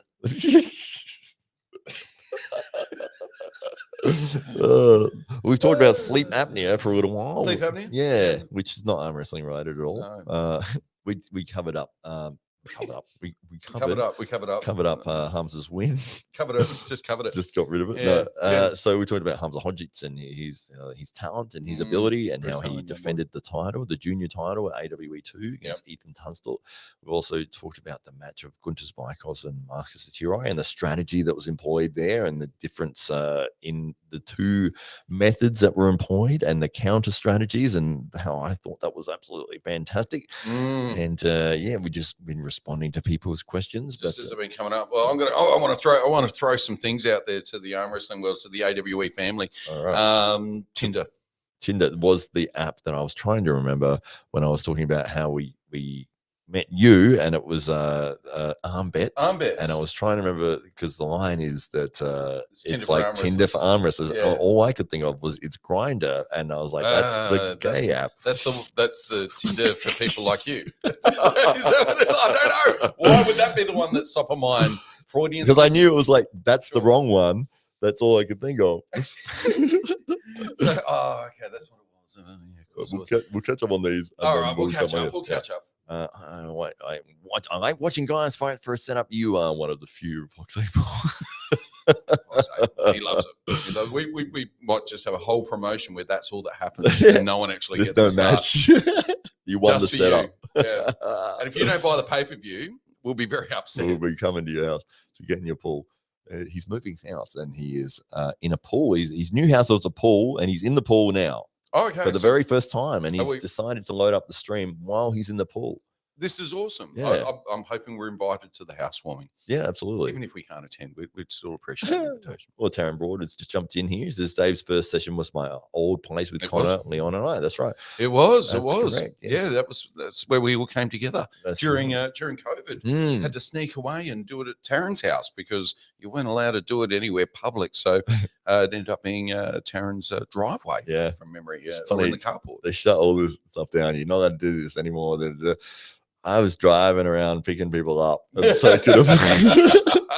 was ringing and I would pick somebody up on the way to pick somebody else up to go, and there'd be 8 of us in the car to go to someone's house and arm wrestle. It was very, very humbling, that first arm wrestling session, because naturally I assumed I was going to be the greatest of all time. Oh yeah, I think everybody starts off with that thought. And then I met Taryn. Right. That was the end of that. Yeah. All the expectations, my whole future in arm wrestling, like, all just gone from that moment forward. It was all disappointment for me. But yeah, maybe don't go and arm wrestle the best guy in the state when first time. Yeah, that's probably a good idea. Yeah, you can build up maybe, but from there it's all over. Your dreams get crushed. Well, you started very at the quickly. top. I started with Devon Larratt. Oh yes, you did. Ugh. And you're still here. I am. It's amazing. Oh, that's all right. Matawaringa Header Morris says thank you to you. Man. I did say that any time that you see Dave Stockbridge, make sure you say thank you for everything you've done for the arm wrestling world. And I said that no one in this country has contributed financially as much at least as what you have for arm wrestling. Yeah. My $78 has gone a very long way. But you could have spent that on scratchy tickets. I will say this whilst Matawaringi, he was our inaugural. You like the use of the term? Second inaugural. It was our inaugural champion, of course, intercontinental champion, but also Todd Hutchings made mention of this in his post-match interview, that one of the nicest human beings you're ever going to come across. And Matawaringi, as we were tidying up, as I was just rushing around tidying up and getting things at the end of the weigh-ins pre-event, and the man that came along to help me out was our champion. Yeah, it was a very, very humble man, and just came along and said, "I'll help you, and I'll get the half empties. We'll sort it all out." And absolutely amazing. So very humble man, a great champion. Doesn't have the belt anymore, but I'm sure he'll be wearing that belt or another one very, very soon. Yeah, one way or another. So big future for the big New Zealander. Absolutely. What a performance he put on. It was incredible. Oh, Todd Hutchings to say, I would arm wrestle you anytime, anywhere that you want to do it, because that was incredible. Yeah, what a battle. And I think a lot of people, they presumed it was going to be one-way traffic, and it just wasn't. And what we saw there was, how much Matawaringi's grown as an arm wrestler. We all know how strong he is. We know he's a powerful human being and one of the strongest men you're ever likely to stand next to. But when it comes to the arm wrestling table, we know you've got specifics, and there's some time that you've got to spend in the sport to really extend into that top echelon. And I think we found that it's not such a big step now for Matawaringi. I think we're he might just be some fine tuning away from being amongst the best in the world. So absolutely, yeah. Well, can't wait to see what happens in Matawaringi's next chapter, and AWE 3 might be that event that exposes that to the world. Would be amazing to see him there, wouldn't it? Yeah. Just imagine. There's only two people I haven't met in the arm wrestling world yet that I've wanted to. It is Todd Zilla and Matt Connelly. Oh, well, that's very nice of you to say that, Fox. Yeah, well, hey, what about? Oh, you probably wrote that before you got in. Well, let's hope so. But no, I understand. I always wanted to meet Matt Connelly, and before I'd even met him, and knew he existed. But as it turns out,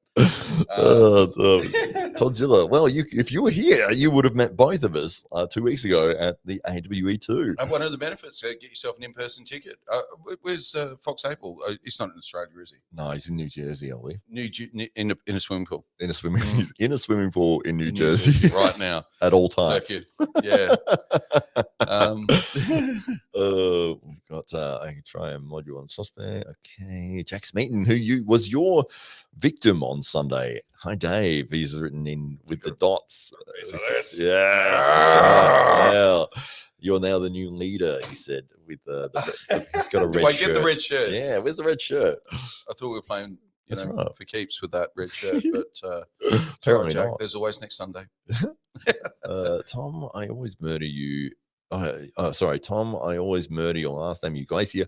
And I don't know if I'm saying it correctly either. And I think it changes person to person. So, yeah, but it's fantastic guy. Subjective. That is literally the very first person I ever arm wrestled. It wasn't Devon. It was Tom. It was Tom. Yeah, but at a demonstration in Melbourne, and he waved me over, and I had a very quick go with Tom, and then he gave me Tim's details, and then I didn't do anything about it for about 5 months. But then I saw that Devon Larratt was coming to town, and so I went along to his seminar and got on the table with Devon. So it's technically it was Tommy Garcia. Tom is your first. Yeah. Wait, no, Tom. Okay. We're just catching up on these here. Wait, what? Oh, What's going on? Oh, Manaringa hit him most. The reffing was real good. Yeah. Well, thank you very much, Manaringa. We were very happy with the reffing as well. Yeah. And I enjoy that style. It is good for arm wrestling. And Tim is your favorite arm wrestler. He is. Even if he's not your favorite ref, he's very definitely your favorite arm I wrestler. don't really have a favorite ref. Hey? I don't have a favorite ref. So Tim's your favorite arm wrestler, but not favorite ref. He could be the favorite ref as well. Yeah. Okay. Yeah. Oh, nice. Well, Yeah. if Tim's watching, he'll feel happier about it. He's not watching. He's got things on. He's busy. He's studying engineering.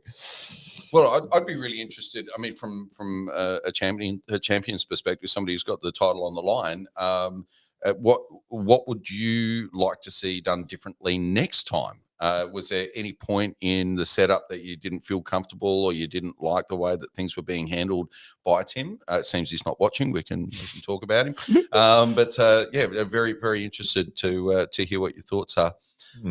Dominic Lawrence, any Aussie pullers you would like to see on AWE card in the future? Well, we have a preference not to have any. Just we're gonna hold the events in Australia and not have any Australians not have at any all. Australians. So None. we're going to stack it full of Tahitians. That's the so Marcus is getting the whole family over. No one's getting a look in. And then we'll do one in Tahiti and just have Australians on. Yeah, just take Taryn. I mean, have we? We can't talk about these things. Revealed. Nothing is confirmed as of yet, but it will be shortly. We will have lots of news. We've got everything there, but we want to make sure that we don't preempt ourselves and make an announcement before.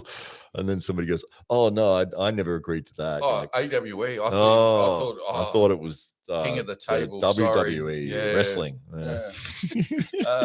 But you're going to definitely see Australia's best up-and-coming talent, as well as some of those established names you've come to know and love. And we hope to continue to shine a spotlight on some of those Australian names that maybe you're not so familiar with. So, yeah. Outside Arm Wrestling, Dave Stockbridge, keep up the good work. Well-presented videos. At Real Properties, awesome. Thank you very much. That is Real Estate Agents Group. Over 100 years of experience in this man alone. Right here. Yeah, over 3 lifetimes. What have we got here? Luca, you want to say that last name? Luca Pagliacci. Pagliacci. Luca Pagliacci. Yeah. Sam Burnett seems like a no-brainer. Yes, we'd like to see Sam. Are you saying he doesn't have brains? Are you? Well, Luca, dare you? Luca, it would. We had Sam pop into the comments a couple of weeks ago, and we offered him a match up with Taryn. That's an offer that we put out there, and Taryn, has been a giant killer of late, having taken out a highly rated super heavyweight Adam Laura on the tables recently, and Sam seems a little bit hesitant. So I don't know if Sam's got other plans, but those plans don't appear to align with the AWE at this stage. So we would love to have Sam on board. We'd love to answer that question everybody's been asking.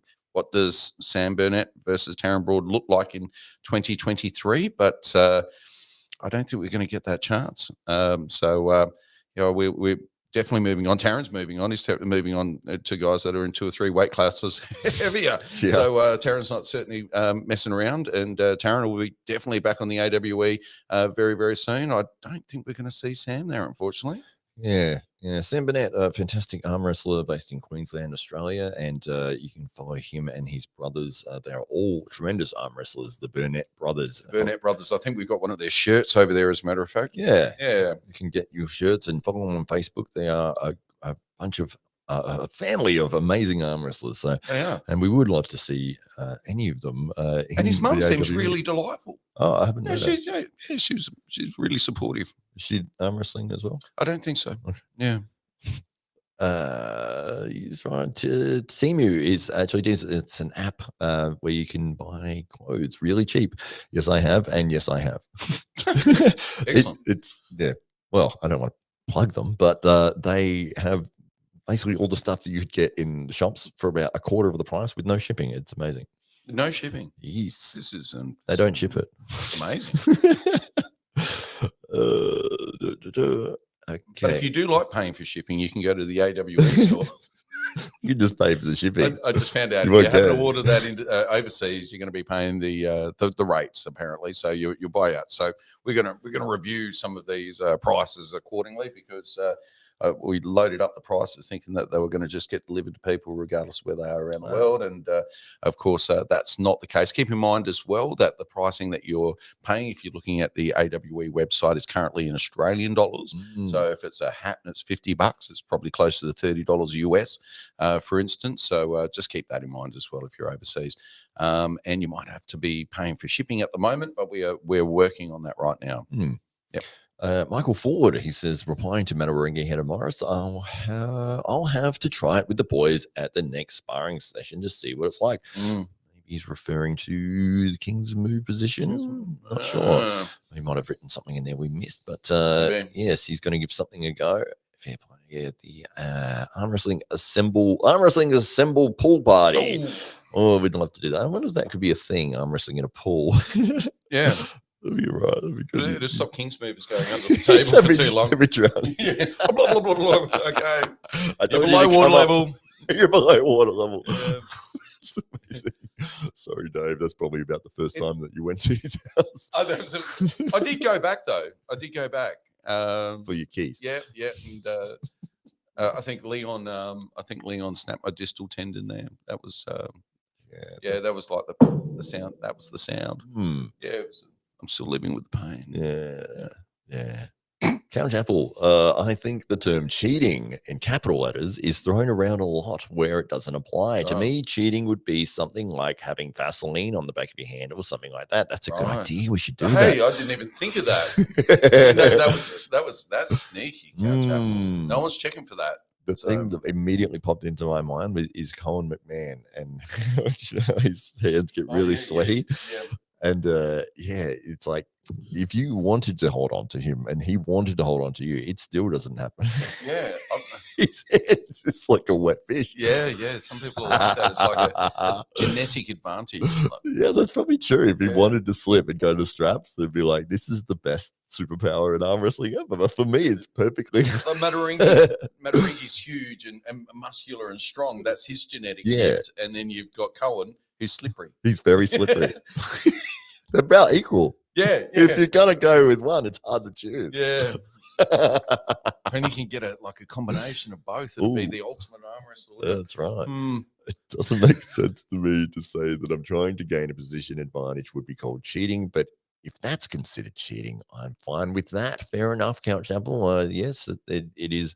Well, it's one of those things. I mean, people just say they were cheated out of a win, or it's one of those terms that is thrown around a lot, but it is. I like it. I use it a lot myself. You just call random people cheaters. Cheaters. As they walk past in the street. Cheater. What do you mean? It's like, how did you know? If you're an arm wrestler, you be a cheater. Matawaringi is an absolute gentleman. Met him before. Sincerely a diamond. Well, yes, he is. He is a wonderful man, and fantastic to meet him yet again for AWE 2, and he was here at AWE number 1 as well. Yeah, great man. Couch Apple again. I am a hardcore arm wrestling enthusiast for close to 5 years now, and would like to know from fans what they consider cheating. Yep. All right. We'll leave that out there. We'll leave that out there in the haze of the comments. So, what would you consider cheating, Dave? False starting.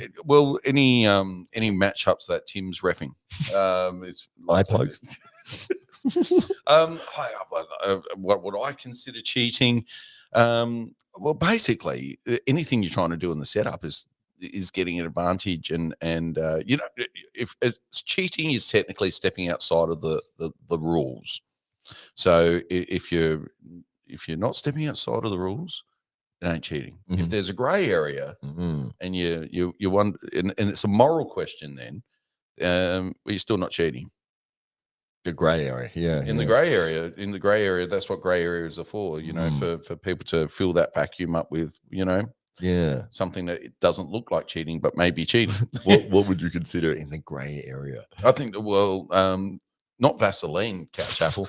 That's for sure. That's very definitely cheating. That's probably a good example of actually cheating. Oh, you know, I think let's say, for instance, What if you're stronger than your opponent? Is that cheating?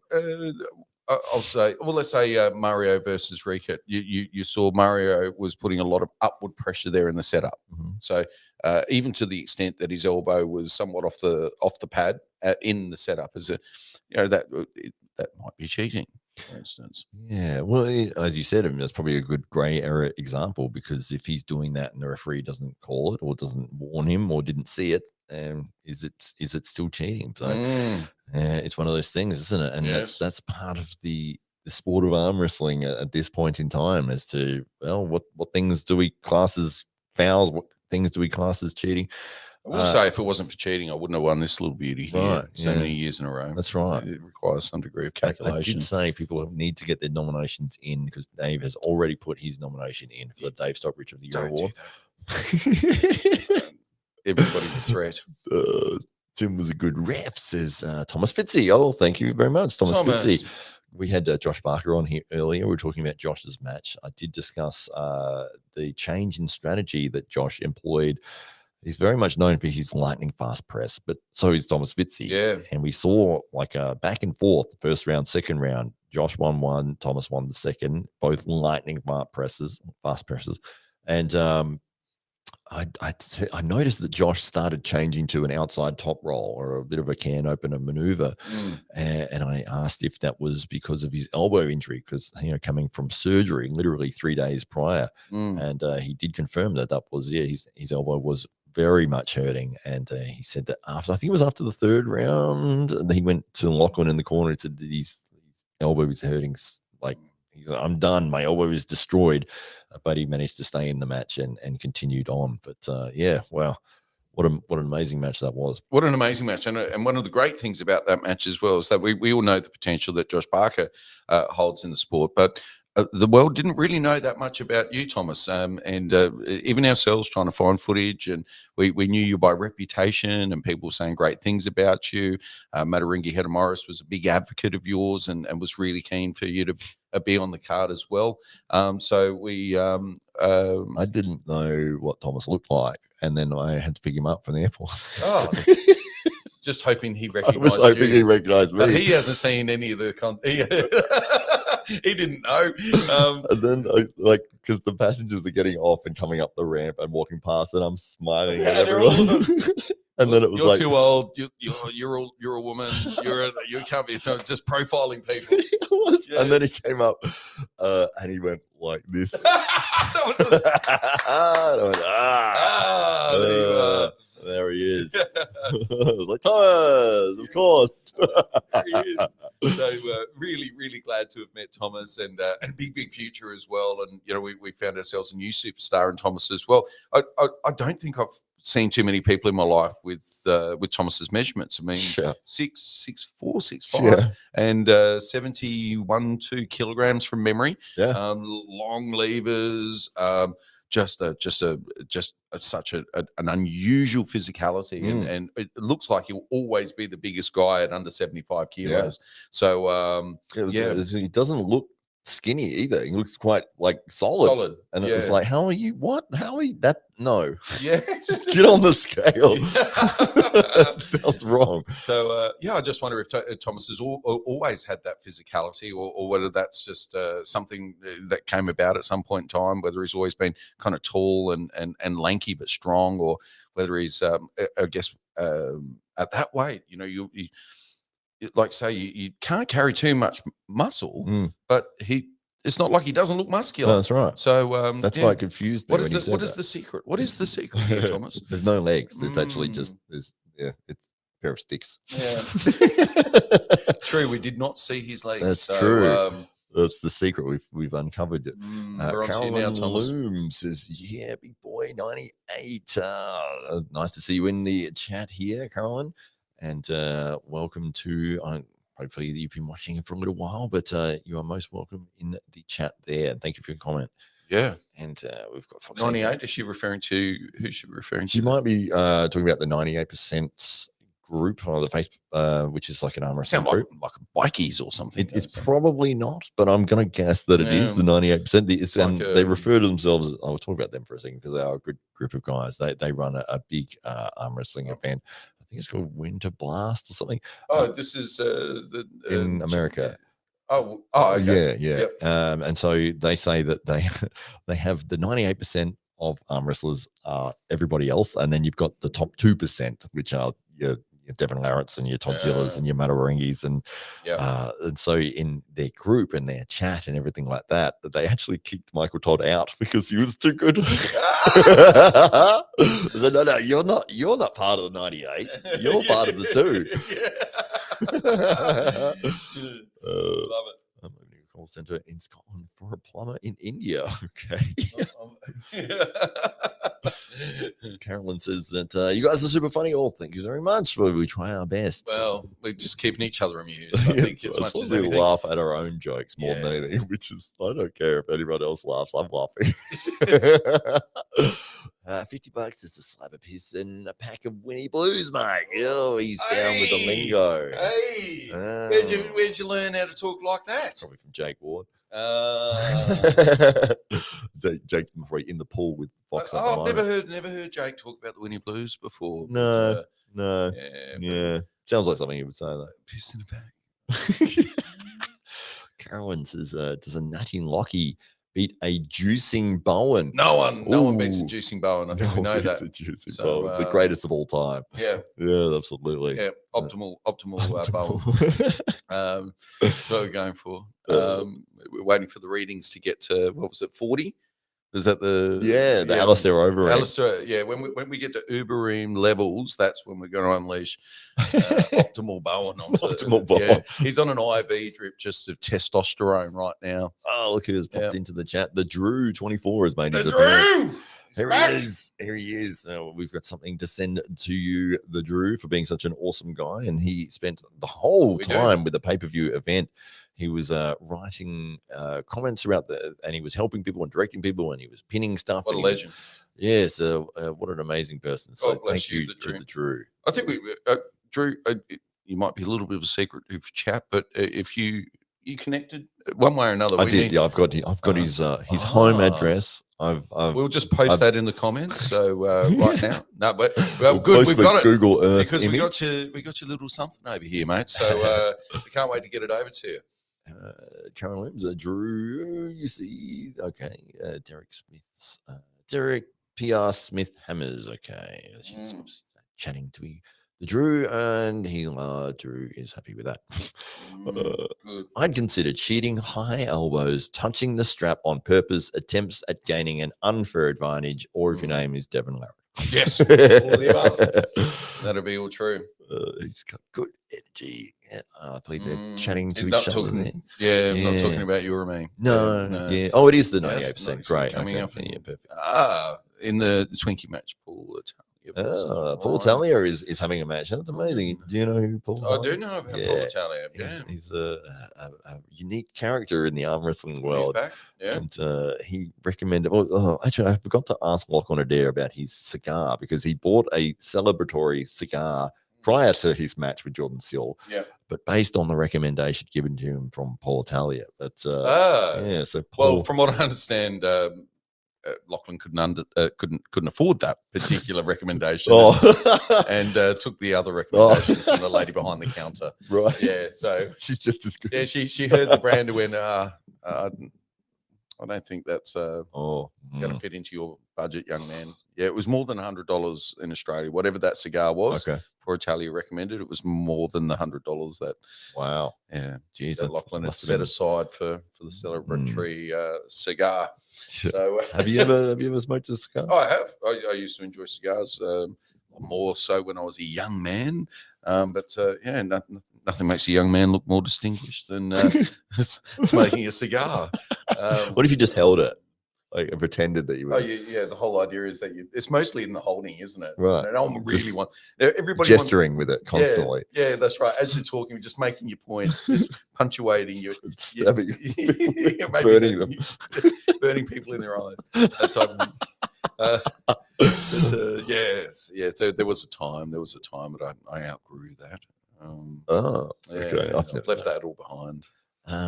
Luca says 98% hell yeah. Caroline is a legend, by the way. Both her and Fox Ah. April inspire me to get stronger. Amazing. Yes. We've Awesome. got some awesome people in the chat here from around the world. We've got some amazing arm wrestlers, and yeah, it's great to see everybody in here. Yeah. I'm 1/13th Aussie, mate. Born a bogan, turned to shogun.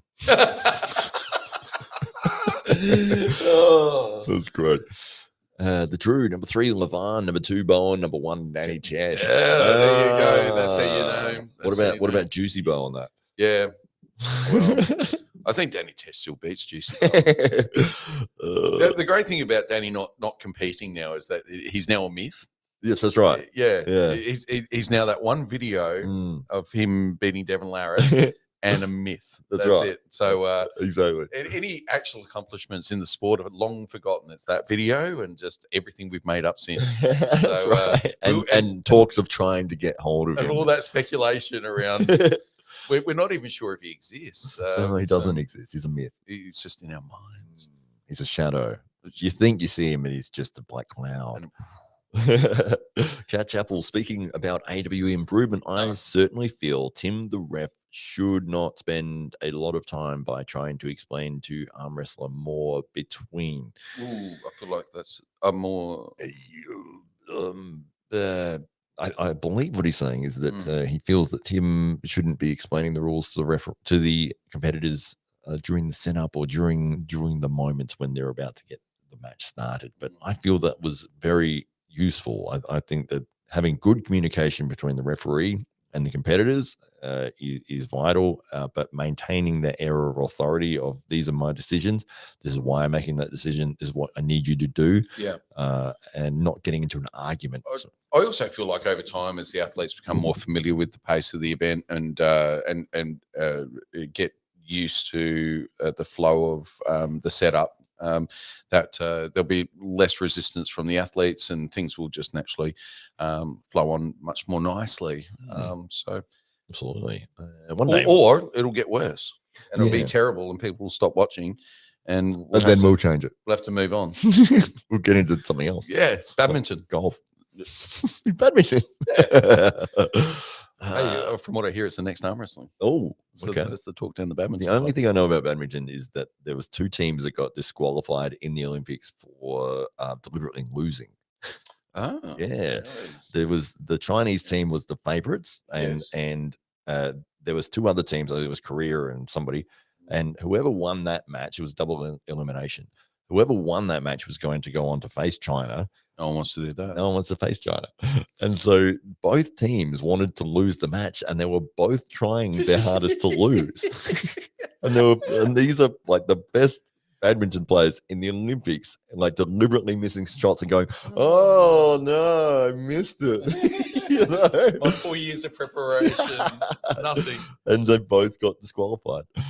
Good, because all of their mums would have been disappointed at that. They didn't sacrifice for years to have their young fella in the Olympics. And all those shuttlecock jokes that got thrown at the wayside.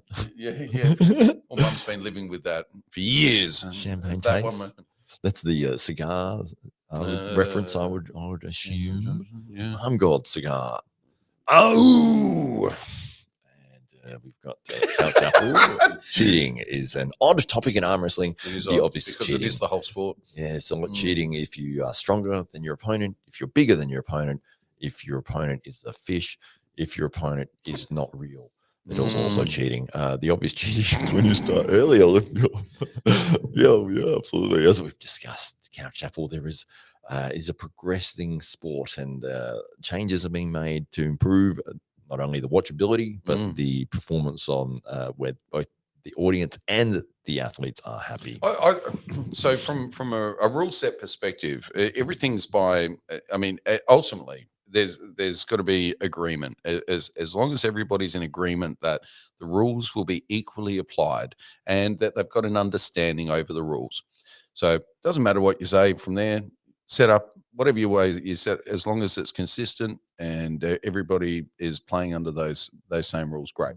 So like I say, I think things will evolve. I think things will change. I think maybe what's cheating in WAF isn't cheating in AWE, for instance. It's completely acceptable. So it all comes down to the agreement that the athletes make before they sign up. So that's right, absolutely. And I did write the rules, so I should know you them. should.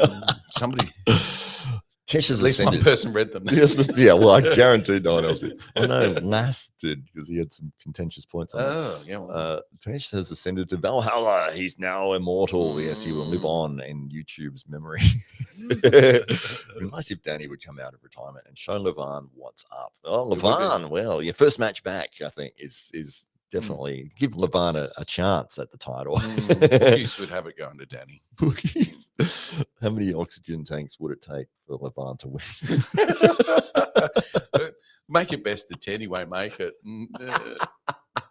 It'd open up a whole lot of new. It would make the top end of the sport much more competitive, wouldn't it?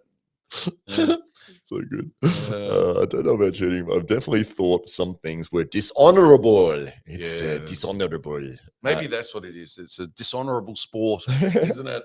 Yeah, that's right. That's right. Well, that's the thing with people who watch, say, Devin Larad or masters of the manipulations in the setup. If they're not fans of that arm wrestler from the get-go, they might feel like, oh, this guy's cheating every single time and I hate him and he always manipulates. And it's like, well, it's up to the referee to call it, and if he's getting away with it, and that's if he can get away with it, he is doing that. Yeah. I want to know, Luca, if you've ever cheated before. I'd be very interested. I want to know if Couch Apple's ever given himself a bit of an unfair advantage on the table. Fox is getting out of the pool. That's an update for everybody there. Good. Fox is out of the pool. You don't want to go wrinkly. It's. Do you know why you go wrinkly? No. You check the memory banks and you're like, it's come back empty. It's your body's way of adapting so that you can have purchase, so you can grip.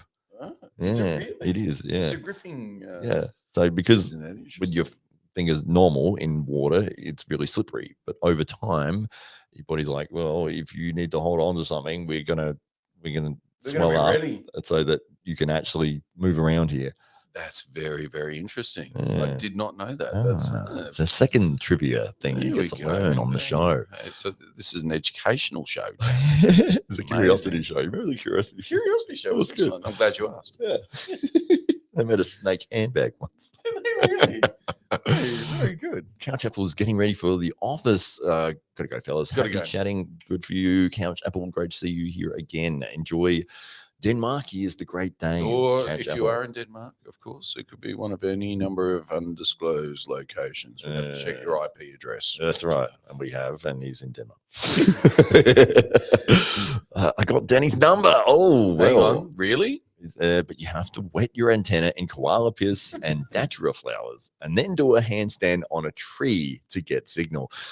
And that, so you've done that, obviously. And what did he say?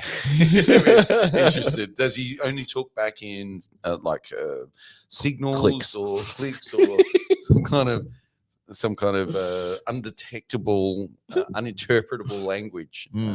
It's 3 top rolls and then 1 hook. That's what he said. Yeah, so if you could send emoticons via smoke signal, this is... Yeah, that's right. Well, Leah Barker. Here we go. Hey, it's Danny Tesh. He's just entered the... No. Yeah, Danny Tesh. I heard what you said. I've been watching all this time. I'm at the door right now. You hear that knocking? That's me. Leah Barker. Hi, I'm Josh's mum. I was wondering, how did you buy the shirts? Do you have a website? We do, and it is this close to being ready to go. We were working on it literally this morning and getting the merchant accounts and all the rest of it set up.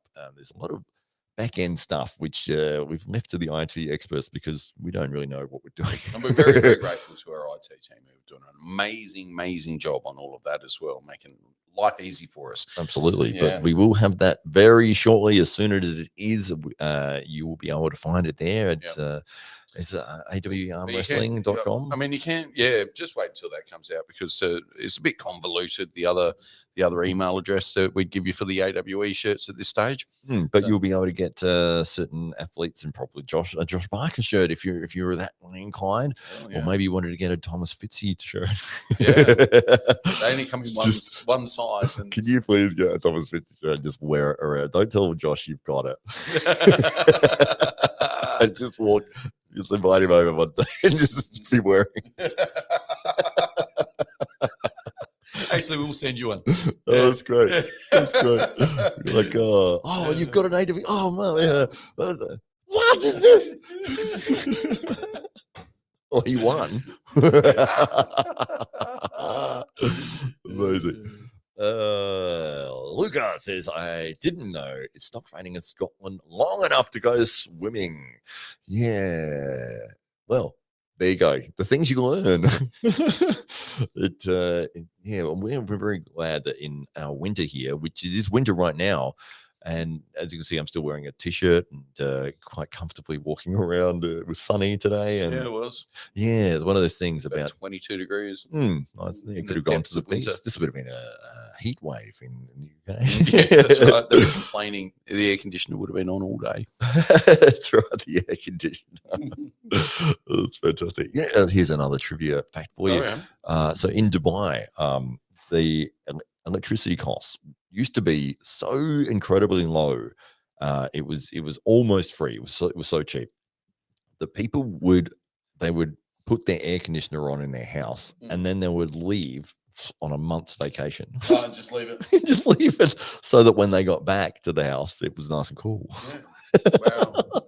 Wow. But then they raised the prices, and they're like, "Oh, we can't do that anymore." Oh, wow. Yeah. Incredible. It's an interesting fact. It is.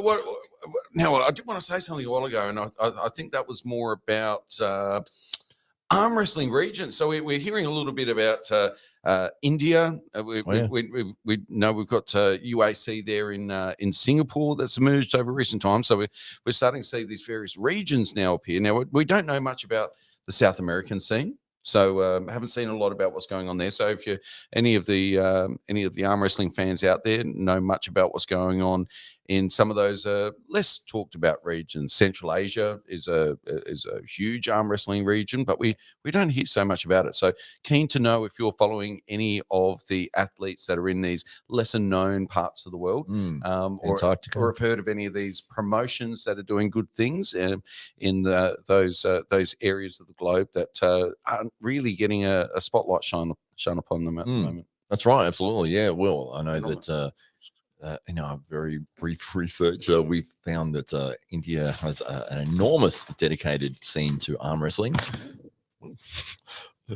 Don't trip the camera over this time. But yes, it's the regions of the world that are expanding, and this is a global sport. One of the best things about arm wrestling, in my opinion, is you don't need any equipment apart from, well, I mean, you've got the table there, but you can literally just use anything, kitchen table or anything, a bench.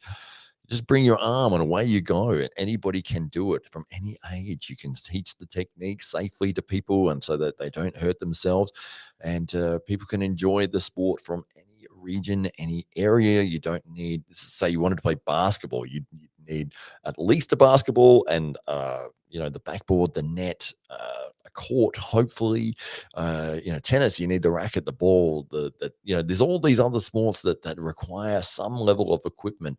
Arm wrestling can be done anywhere, anytime. You just put your arm down, away you go. And obviously the ideal situation is to have a nice arm wrestling table where you can do a proper arm wrestling match, but you can just do it anywhere. And as we find out every Sunday night after our training sessions, we do go to we get some food with a whole bunch of the guys from the club afterwards, and whatever restaurant we go to, it then becomes an arm wrestling restaurant. All the tables, you can't sit across from your compatriots in arm wrestling and not be arm wrestling each other on the tables. So we did rope some of the staff into having a go with us on Sunday just gone. So although one of them did say they would come along to the club next week. But Fox April says that belt is making me horny. It's a shame I'm not sworn. Oh God, Fox 8 Ball, why you make me read these things out? I've got to pre-read your comments from now on. We've got Luca who says you can even arm wrestle on the back of Jake Ward. Yes, well, that's a favorite spot for many. It's I haven't actually done that or seen that done, but oh, there you go. Oh, that's right. Yeah, of course. Yes. So Jake Ward tables will be available on the AWE website. Oh, actually, the table that we had made by Dave Fairbairn at Fab Equipment for the event, which we didn't use because it had some modifications that needed to take place, but you will see it in the future at AWE events. But yes, I did a very quick chat with him on that day that he brought the table in for us, which I put up on YouTube the other day, and he's gotten 5 orders already for the tables. So wow, yeah, which is incredible. That's great. Yeah. So one of the things in Australia, there's no real manufacturer of arm wrestling tables. Yeah. And he may be the only one and the first, and doing a fantastic job of them. Yeah. Yeah. He's the official table supplier to the AWE. That's right. Well, there is ones you can get on eBay, and they're like made of plastic, and they're about $600, and they're kind of useless. You put a heavyweight on there, and that thing's falling to pieces. Yeah. Whereas the ones that Fab Equipment Dave Fairbairn is making is very high quality and looks fantastic, and will be featured in the AWE and in future events. Indeed. I'm really looking forward to it. So, So, what are some of those? What are some of those regions? Who are some of the big names in your part of the world? If you're in Scotland, who's doing great things in Scotland? If you're in the Pacific right now, who's somebody you got your eye on or you've heard of?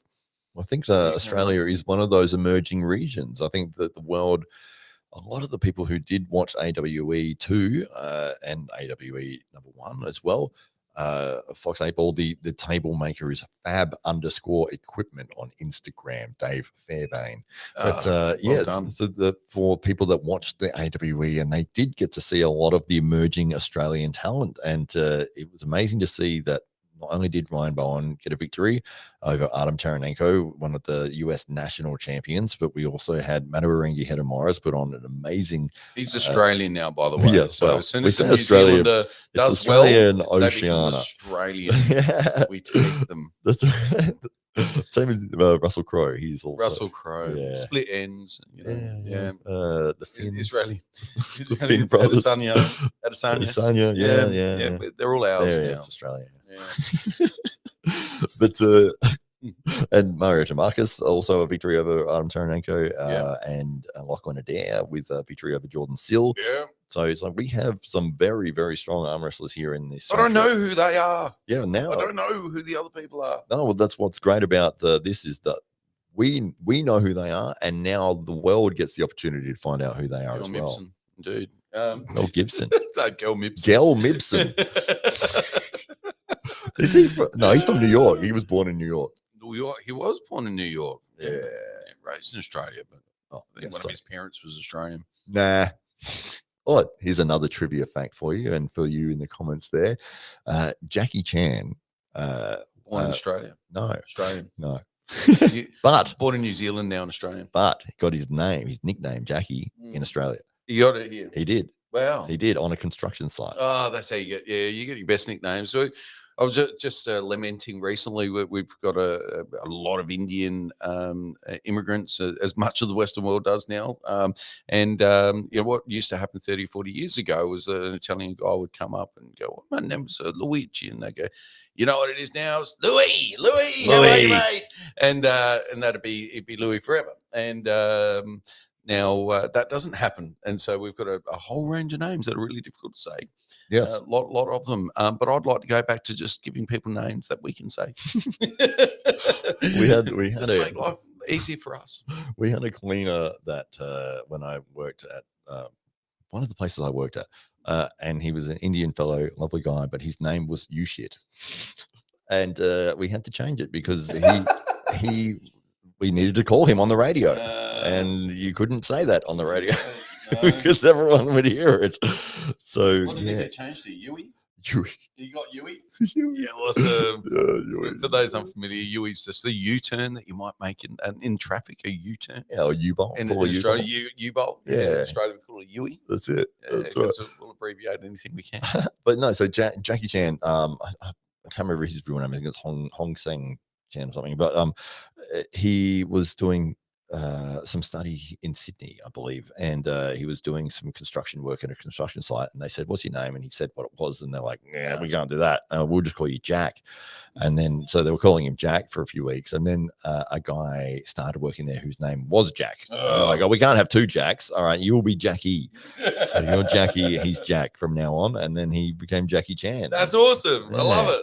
There you go. I love it. Got a stage name out of working on a construction site. We've got a special person for me here, Tegan Connelly. My wife has jumped in. Person turquoise waving. She's probably sent an emoji that. So that would have been pictures that meant something. Yeah, but I prefer to think of it as person turquoise waving. And now the world does as well. That's right. Yes. Hello to you. Love you very much. All right. And Fox 8 Paul says, mate, my pal at school was called Hard and Deep. Hard and Deep. Would have made him popular, not just with you, but with many others, I'm sure. We had a Teresa Green.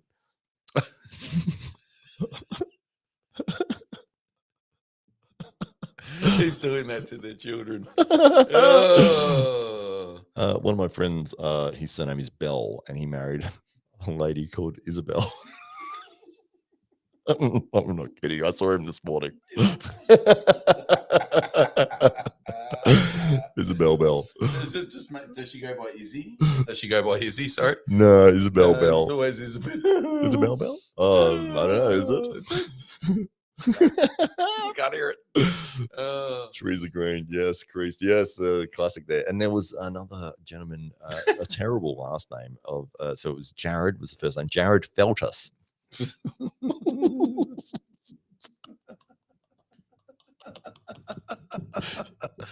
Whenever his name got called out in the role, you're like, yeah, Jared Feltus, and everyone would be like, oh, did he? Oh, Jared. Every morning. Sicko. Oh, fantastic. My surname is Dixon. And Dixon and go.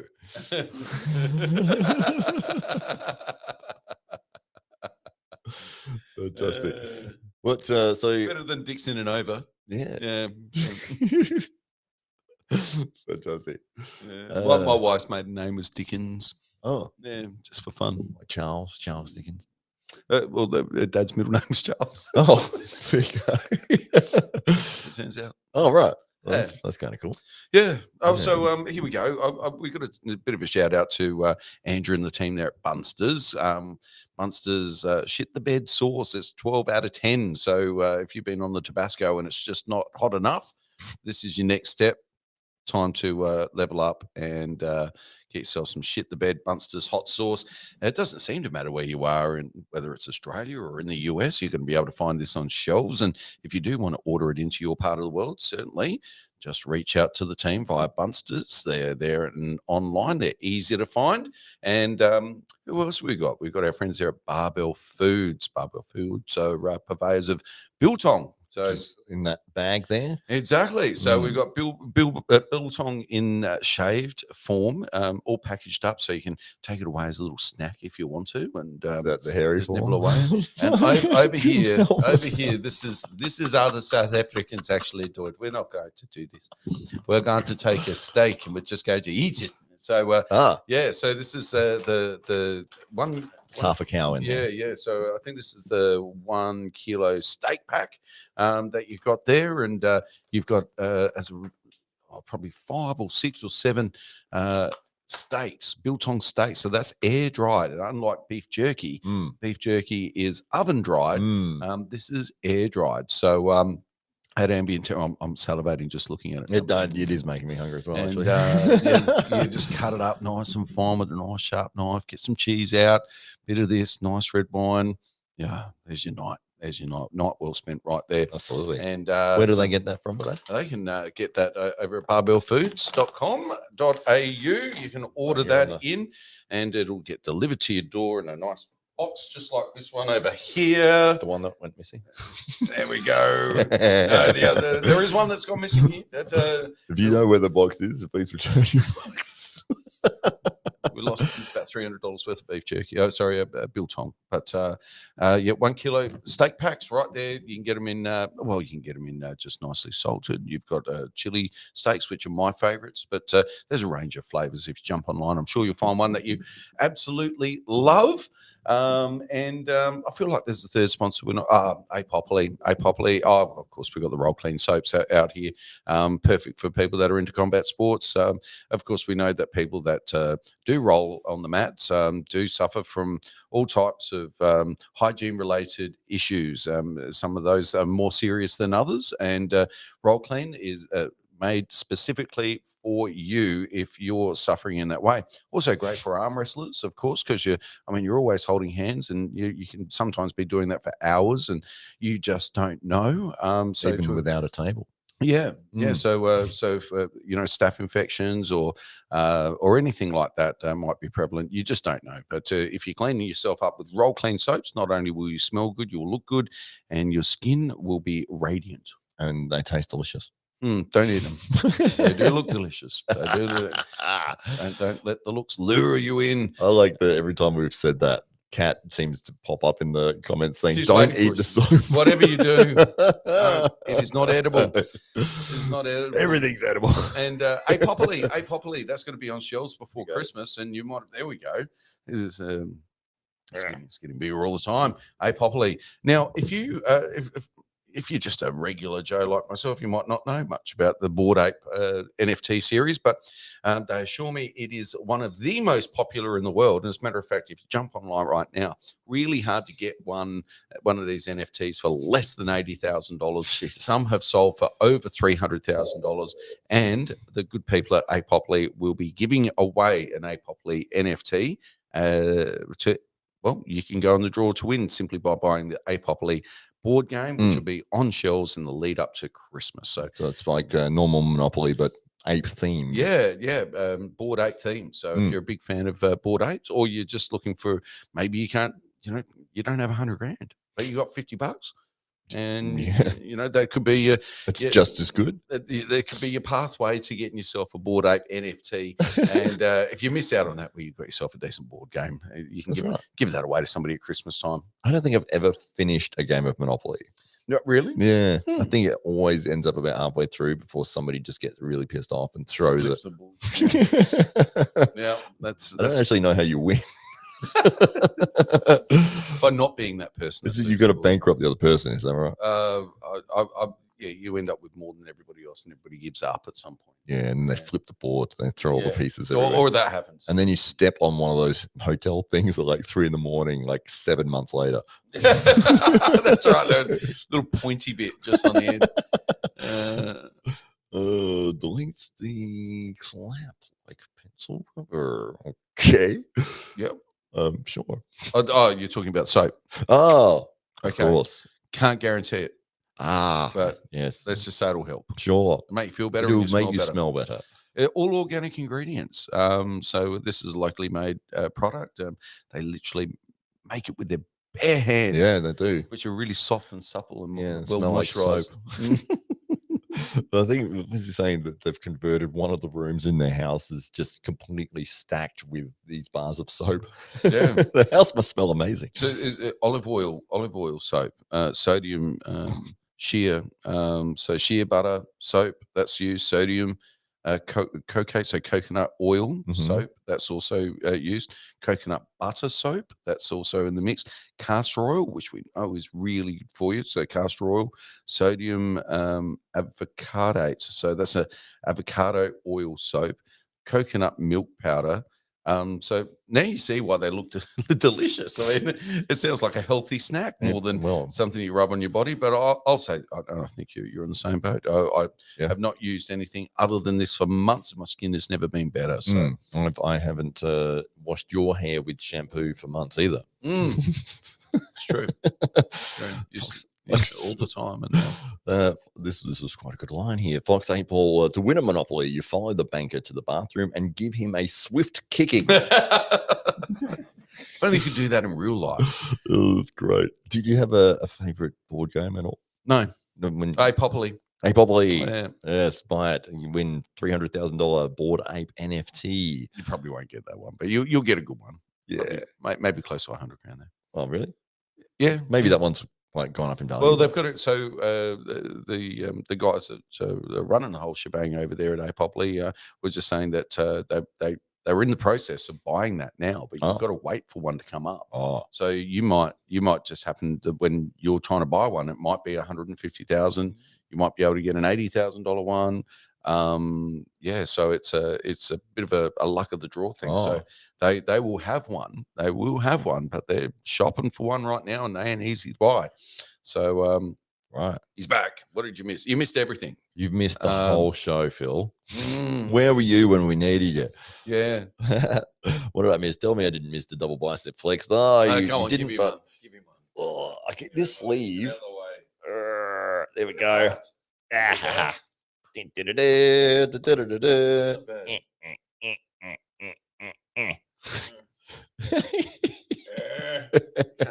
well, It's not in there. you got that photo I sent of you where your arm looks like it was going to burst out your suit. Yes. Yeah. How's the forearm, guys? Who believes Dave's forearm is bigger, or is my forearm bigger? Oh, okay. We put a we- poll up. We know the answer, don't we? Well, maybe. Yes. Yes. I think we do. Yeah. Yes, we've discussed that. Yeah, that's right. We can talk about other measurements later. The insane. Hoping to get Mr. Adair to the UK in the near future. Yeah, well, Lachlan Adair is coming off a big win against Jordan Sill, and his future is very bright, and he has lined up high-profile opponents. So we'll hopefully see him again soon. Phil Woody's going to get him there, though. I think he's got to pay. That's for what he it. said. Did Phil just say he's going to pay for He's his offering flights? free tickets to Lachlan for Adair. us as well. That's nice of you, Phil. Yeah, to stay at Phil's house. The best board game is Operation. You have to is. play in the dark. Well, that would be good. Well, you're the doctor having so much fun. Mm, Operation. it is. Indeed. It's too easy, that game now as an adult. Yeah. I played it with the kids. It was so simple. Did you beat them, though? I beat them at every game. Excellent. Excellent. That's the only way they learn. The pain of loss. That's right. But then I say, but if you do beat me, you legitimately beat me. Yeah. Which justifies me destroying them at every single game. 14-inch forearm on me now. Wow. That's almost Toddzilla size. That is a big forearm. That is getting up there for sure. Mm. Dave all day. Oh, well, we've got to vote for Dave. I don't know if we could do a poll. There's probably a way to do it. I just never done it before. No, we don't want to do that. We'll just go with what Phil says. Yeah. I like that. Well, yeah. What does he get if he gets it right? A Bored Ape NFT. You could always have a chat to them and see if they can get another one whilst they're on there. Yeah. By the way, we had a guy that just randomly said a comment, and yeah, you reckon you can sneak it in the budget? Yeah, just add another one. That one you're going to get, just get to it.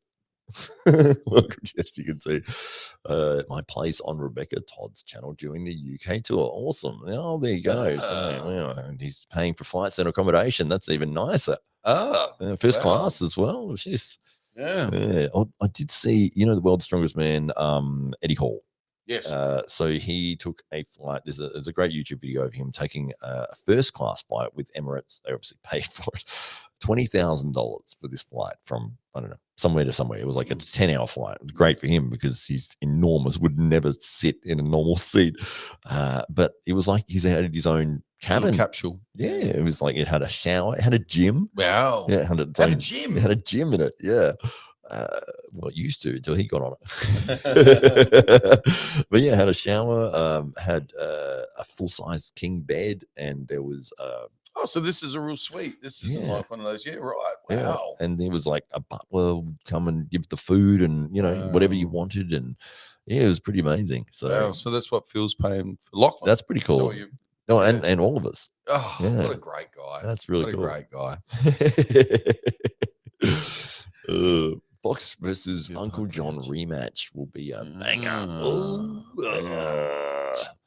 Banger. Yeah, we know where that term has come from. Yes. Potato scones look good. Okay. Yum. The Monsters UK tour. There's the video. Oh, reference. jump on there. We can have a look at Phil's place. See where we're staying. He's got no chance this time. No.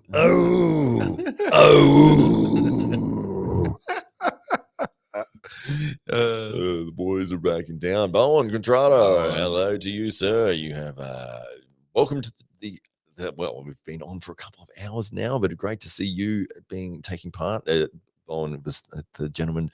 His girlfriend was the very adept, the screamer. Yeah, amazing arm wrestler, as well as Bowen himself. So yeah, and I believe that Bowen used to be an axe champion, like the wood chopping. Oh yes, that's right. And transitioned from that sport into the world of arm wrestling. So probably had a lot of wrist strength, through good advantage. Yeah, I do love when you go to the Royal Show and they have that event where they've got like a really tall tree. Well, it's a trunk basically, and then there's like 20 guys lined up, and they've all got their own trunk.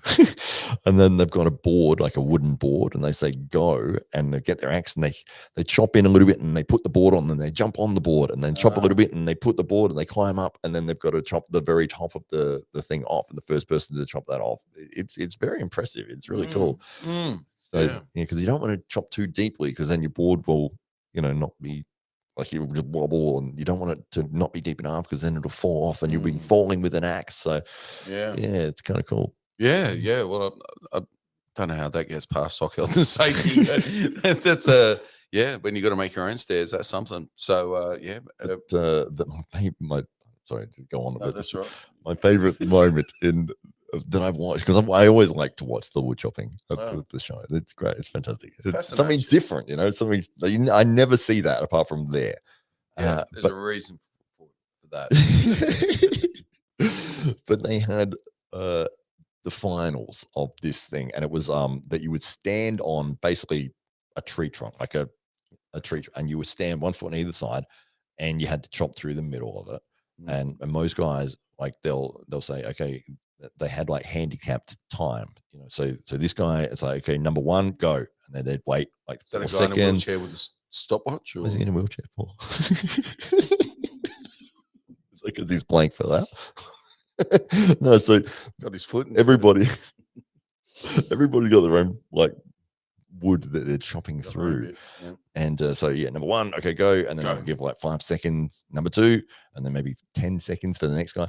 And so they try to make it, so that it's a tight race for the finish. And these guys are so so the guy that was right at the end, he had to wait like 3 minutes, and it was this really massive dude, and he had a big stomach, and he was standing there just waiting for his turn, and everyone else is chop, and this dude at the start, he's been going since like the 3-minute mark, and then they finally get to like number 30, okay, go, and in one shot he just goes smash, and just destroyed it. It's unbelievable.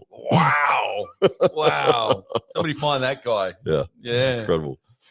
One of the coolest Maybe things Bowen probably knows him. He was just standing like, just waiting, it's like,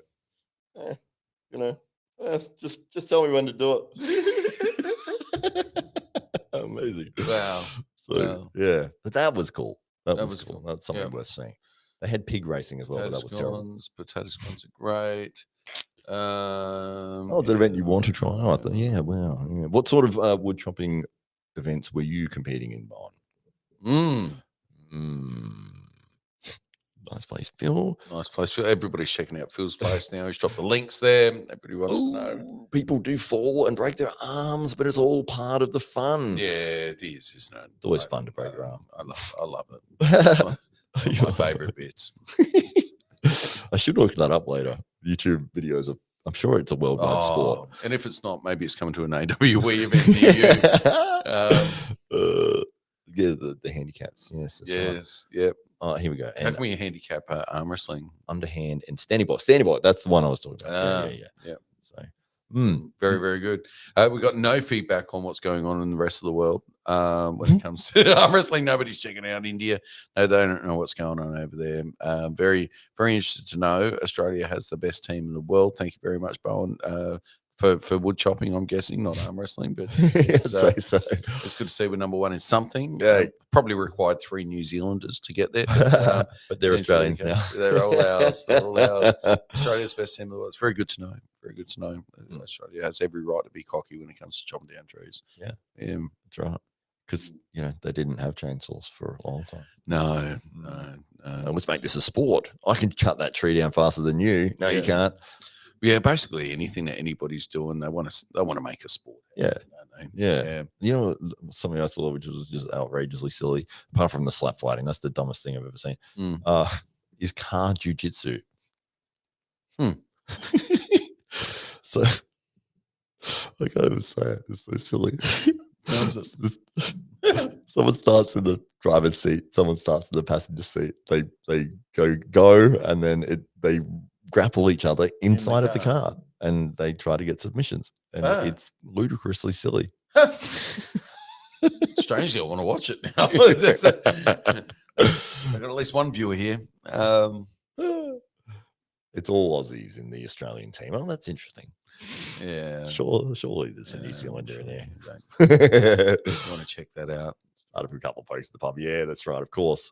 As all good sports do. That's right. That's right. And motor racing started 5 minutes after the second car was built. That's absolutely correct. Absolutely correct. And, how far away from monetization, gents? Do you mean us? We'd never expect to make money. This whatsoever. We're doing this out of our own interest. If you mean on this channel, the YouTube channel, I think we're a million miles away. I think we're there almost on Facebook or something. Yeah, reported to me the other day. Well, yeah, that's right. We are getting there, and I think we're about 500 or something on AWE, and my Hollywood one is about 650, something like that. But I heard, and Ryan confirmed this, that YouTube is lowering their partnership program. And I was like excited because I was like, awesome, because I have been trying to get to the 1,000 subs for about 3 years. Please just like Hollywood's page. Just like and subscribe. There's got to be another 300 people in the world, surely. Yeah. But I was excited about it. And then I read an article and I was like, oh, yes, they are doing it. Oh, fantastic. Right. No worries. And I've looked at my thing. No, still need 1,000. And I went back, I read the rest of the article and it says only in select regions. So there's only like 5 countries that they're doing that for. I'm like, Australia's not one of them. Well, maybe next time. But so what was so something you're excited about with the future of AWE? We were at 487, are we? That's been it's been growing rapidly, and it is going to overtake my Hollywood one. That's awesome. Yeah, which is great because there's 3 of us working on it as opposed to 1. Yeah, that's right. It's great, and it's always great beating you. I'm beating myself. You're beating yourself. Georgie, George, why are you beating yourself? Your body's not a playground. It's not an amusement park. But yeah, well, good. Well, 487. That's better than. That's actually pretty good. I think we started it about a month ago. So okay, yeah, awesome. It's doing well. Yeah. No, very, very, very pleased. Very pleased. Ryan is at 100,000. Ryan's at 100,000. Close. Yeah. He's like 99,000 or something. Actually, yeah. We've been very fortunate, maybe a little bit lazy in getting all the other bits and pieces up and running when it came to AWE, because we initially we were just running everything through Ryan's channel, and I guess that comes out of our very first event where it was really Ryan Bowen versus Chance Shaw, and Ryan had already organised that matchup and may have already paid for the matchup, as a matter of fact. So we would have, and it just happened to be that we were running an event at around the same time, and so we encouraged Ryan to, would he consider coming onto our event and holding that super match, and Ryan agreed, and the rest is history, and that morphed into AWE 1. But it also, the whole idea of it was Ryan obviously is a professional arm wrestler, and the way he makes money is getting attention to his channels. And in this case, it was all about having a big pay-per-view and having a big matchup that everybody wanted to see. And so that was obviously always going to be on Ryan's channel. And I guess one of the great benefits of having Ryan as part of the team is that he has such a huge following. One of the negatives is that he's got such a huge following. So, if you want to check out any AWE content and you're in the arm wrestling world, well, probably the first thing that's going to pop up is Ryan Bowen. And so obviously we're in the shadows of Ryan's colossal channel at the AWE, but could see that nearly 500 people, 500 loyal souls have found their way over to our little tab there on YouTube and have joined the team. So Blue is mega. Yes. Yeah. No, Yes, it's fantastic to have that audience that Ryan does have there with almost 100,000 people. It's amazing. When I was at his house probably a year ago, I think we were working on a video and just editing it, getting it the way that we wanted it to look and all the rest of it. Got it done, and then I found this very interesting. Still working on it? No. This was the interesting part was that so once it was finalized, the video's done, and then writing the description. I think Ryan rewrote that about 25 times, like just because he knows how many people are going to see it. He wanted to make sure it was absolutely the best possible description he could do. And then he wrote it and didn't press post, and then sat on that for 10 minutes and then came back and reread it again and then changed like one word and then posted it. So it was a very, very specific process. Very it wasn't methodical. It wasn't just to get it out there. It was like I want to make sure it's absolutely correct. So yeah, well, I think if you've got 100,000 people that are going to see your work, you want to make sure that it's correct. So, yeah, absolutely. And I guess it's also when it is when it is your world, there's each word counts. Yes. And we know things, the details like thumbnails and descriptions and hashtags really make or break a post, and can be the difference between one taking off in the algorithm and going viral and the same video maybe not. Yeah. So it can sometimes feel like it's a little bit arbitrary, but Ryan definitely knows the alchemy and understands how to make the most of every post. And that's why he's been such a tremendous success, and why he's also been able to coach many of the biggest names of the sport to also enjoy very similar success and say goodbye to their full-time jobs and enjoy a life of arm wrestling and YouTubing. Yeah, absolutely. Yeah, that's one of the things that I always find. Woody F. Bowen. Credit due. Ryan has really worked hard to reach soon to be 100,000 subscribers. He's also looking his best for rock on AWE3. Yes, absolutely. Thank you, Phil. It was one of those things that is strange to me that people that do dislike Ryan or that hate Ryan. My experience of Ryan Bowen has been absolutely fantastic. The guy is awesome. He has helped me. That's because you actually met him. Well, no, even prior to that. Even prior. Okay. Yeah, even I was going to say a lot of the opinions about Ryan are from people that have met Ryan. That's true. Yeah, and Neil Pickup. Neil Pickup and 1,000 Russian bots. No, but even when I was doing the Titans videos and that sort of thing, and I think I had messaged him and he wrote back and he said, "Oh, what are you actually trying to do?" And I was like, "I'm doing this." I think it was trying to set up some thumbnail or something.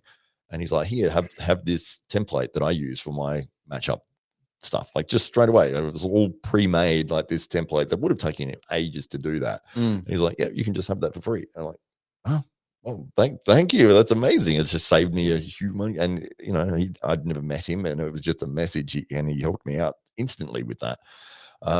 And when he came down to Adelaide for the Apex Sports Festival, couldn't have been nicer. I stayed at my place, and he was a fantastic guest, and he's been such a lovely person and a nice guy and helpful and generous in every way. And then you see these people that are like that, they trashing him or they despise him, and it's like, I don't think you've met the same guy. Like this doesn't sound Like, that's not my experience. You know, he's always been great. I always try to treat like Ryan Bowen separate to Ryan Blue Bowen. And so that way I can be nice to him in person and shit on him in the comments. Right. Yeah. Are you Devon's forearm? That's great. Well, should we wrap it up? I appreciate you. And everybody who's jumping into the comments and who is helping us make AWE dreams come true, not just for us, but for the whole arm wrestling community. Of course, we want to thank you on behalf of our athletes that are now getting a platform. I think absolutely the race is on to 100,000 subs, so we're at or 1,100 people away. So surely sometime in the next few days, we're going to see that click over to the 100,000 subs. Ryan's doing all the right things there. And my little nice Ryan Bowen story. You had a nice Ryan Bowen story. I wanted to share a nice Ryan Bowen story. I reached out to Ryan. Never met him. Just knew of him through his YouTube profile, and just at the time, I think we were looking to stage an event here, and it was right in the midst of COVID.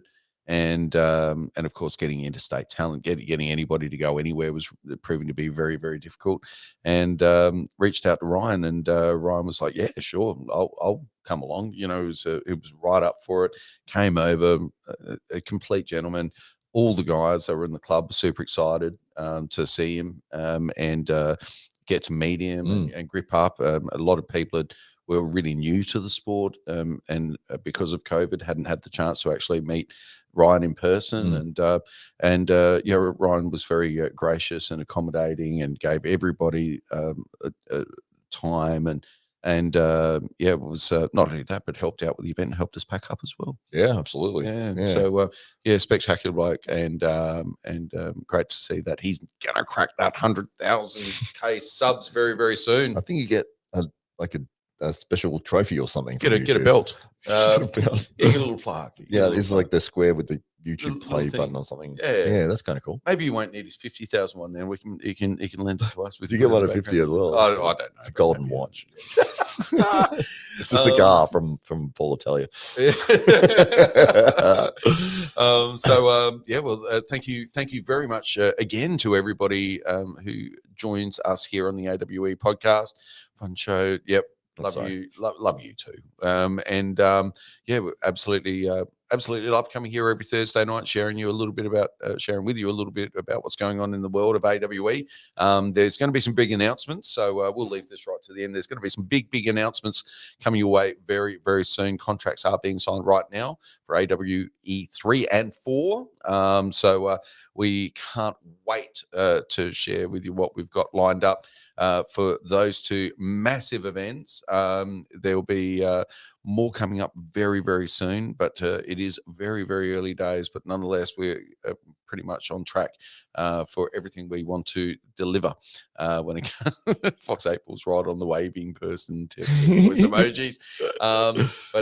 We absolutely can't wait. Can't wait to bring you some more of those announcements. You're going to hear from ourselves and some of the biggest names in the sport very, very soon. So, Hollywood Matt Connelly, anything else you'd like to share before we head away? There we go. There's the double bicep. Oh, who's got the biggest forearms? Oh, yeah. Should we do a side-by-side comparison? Okay.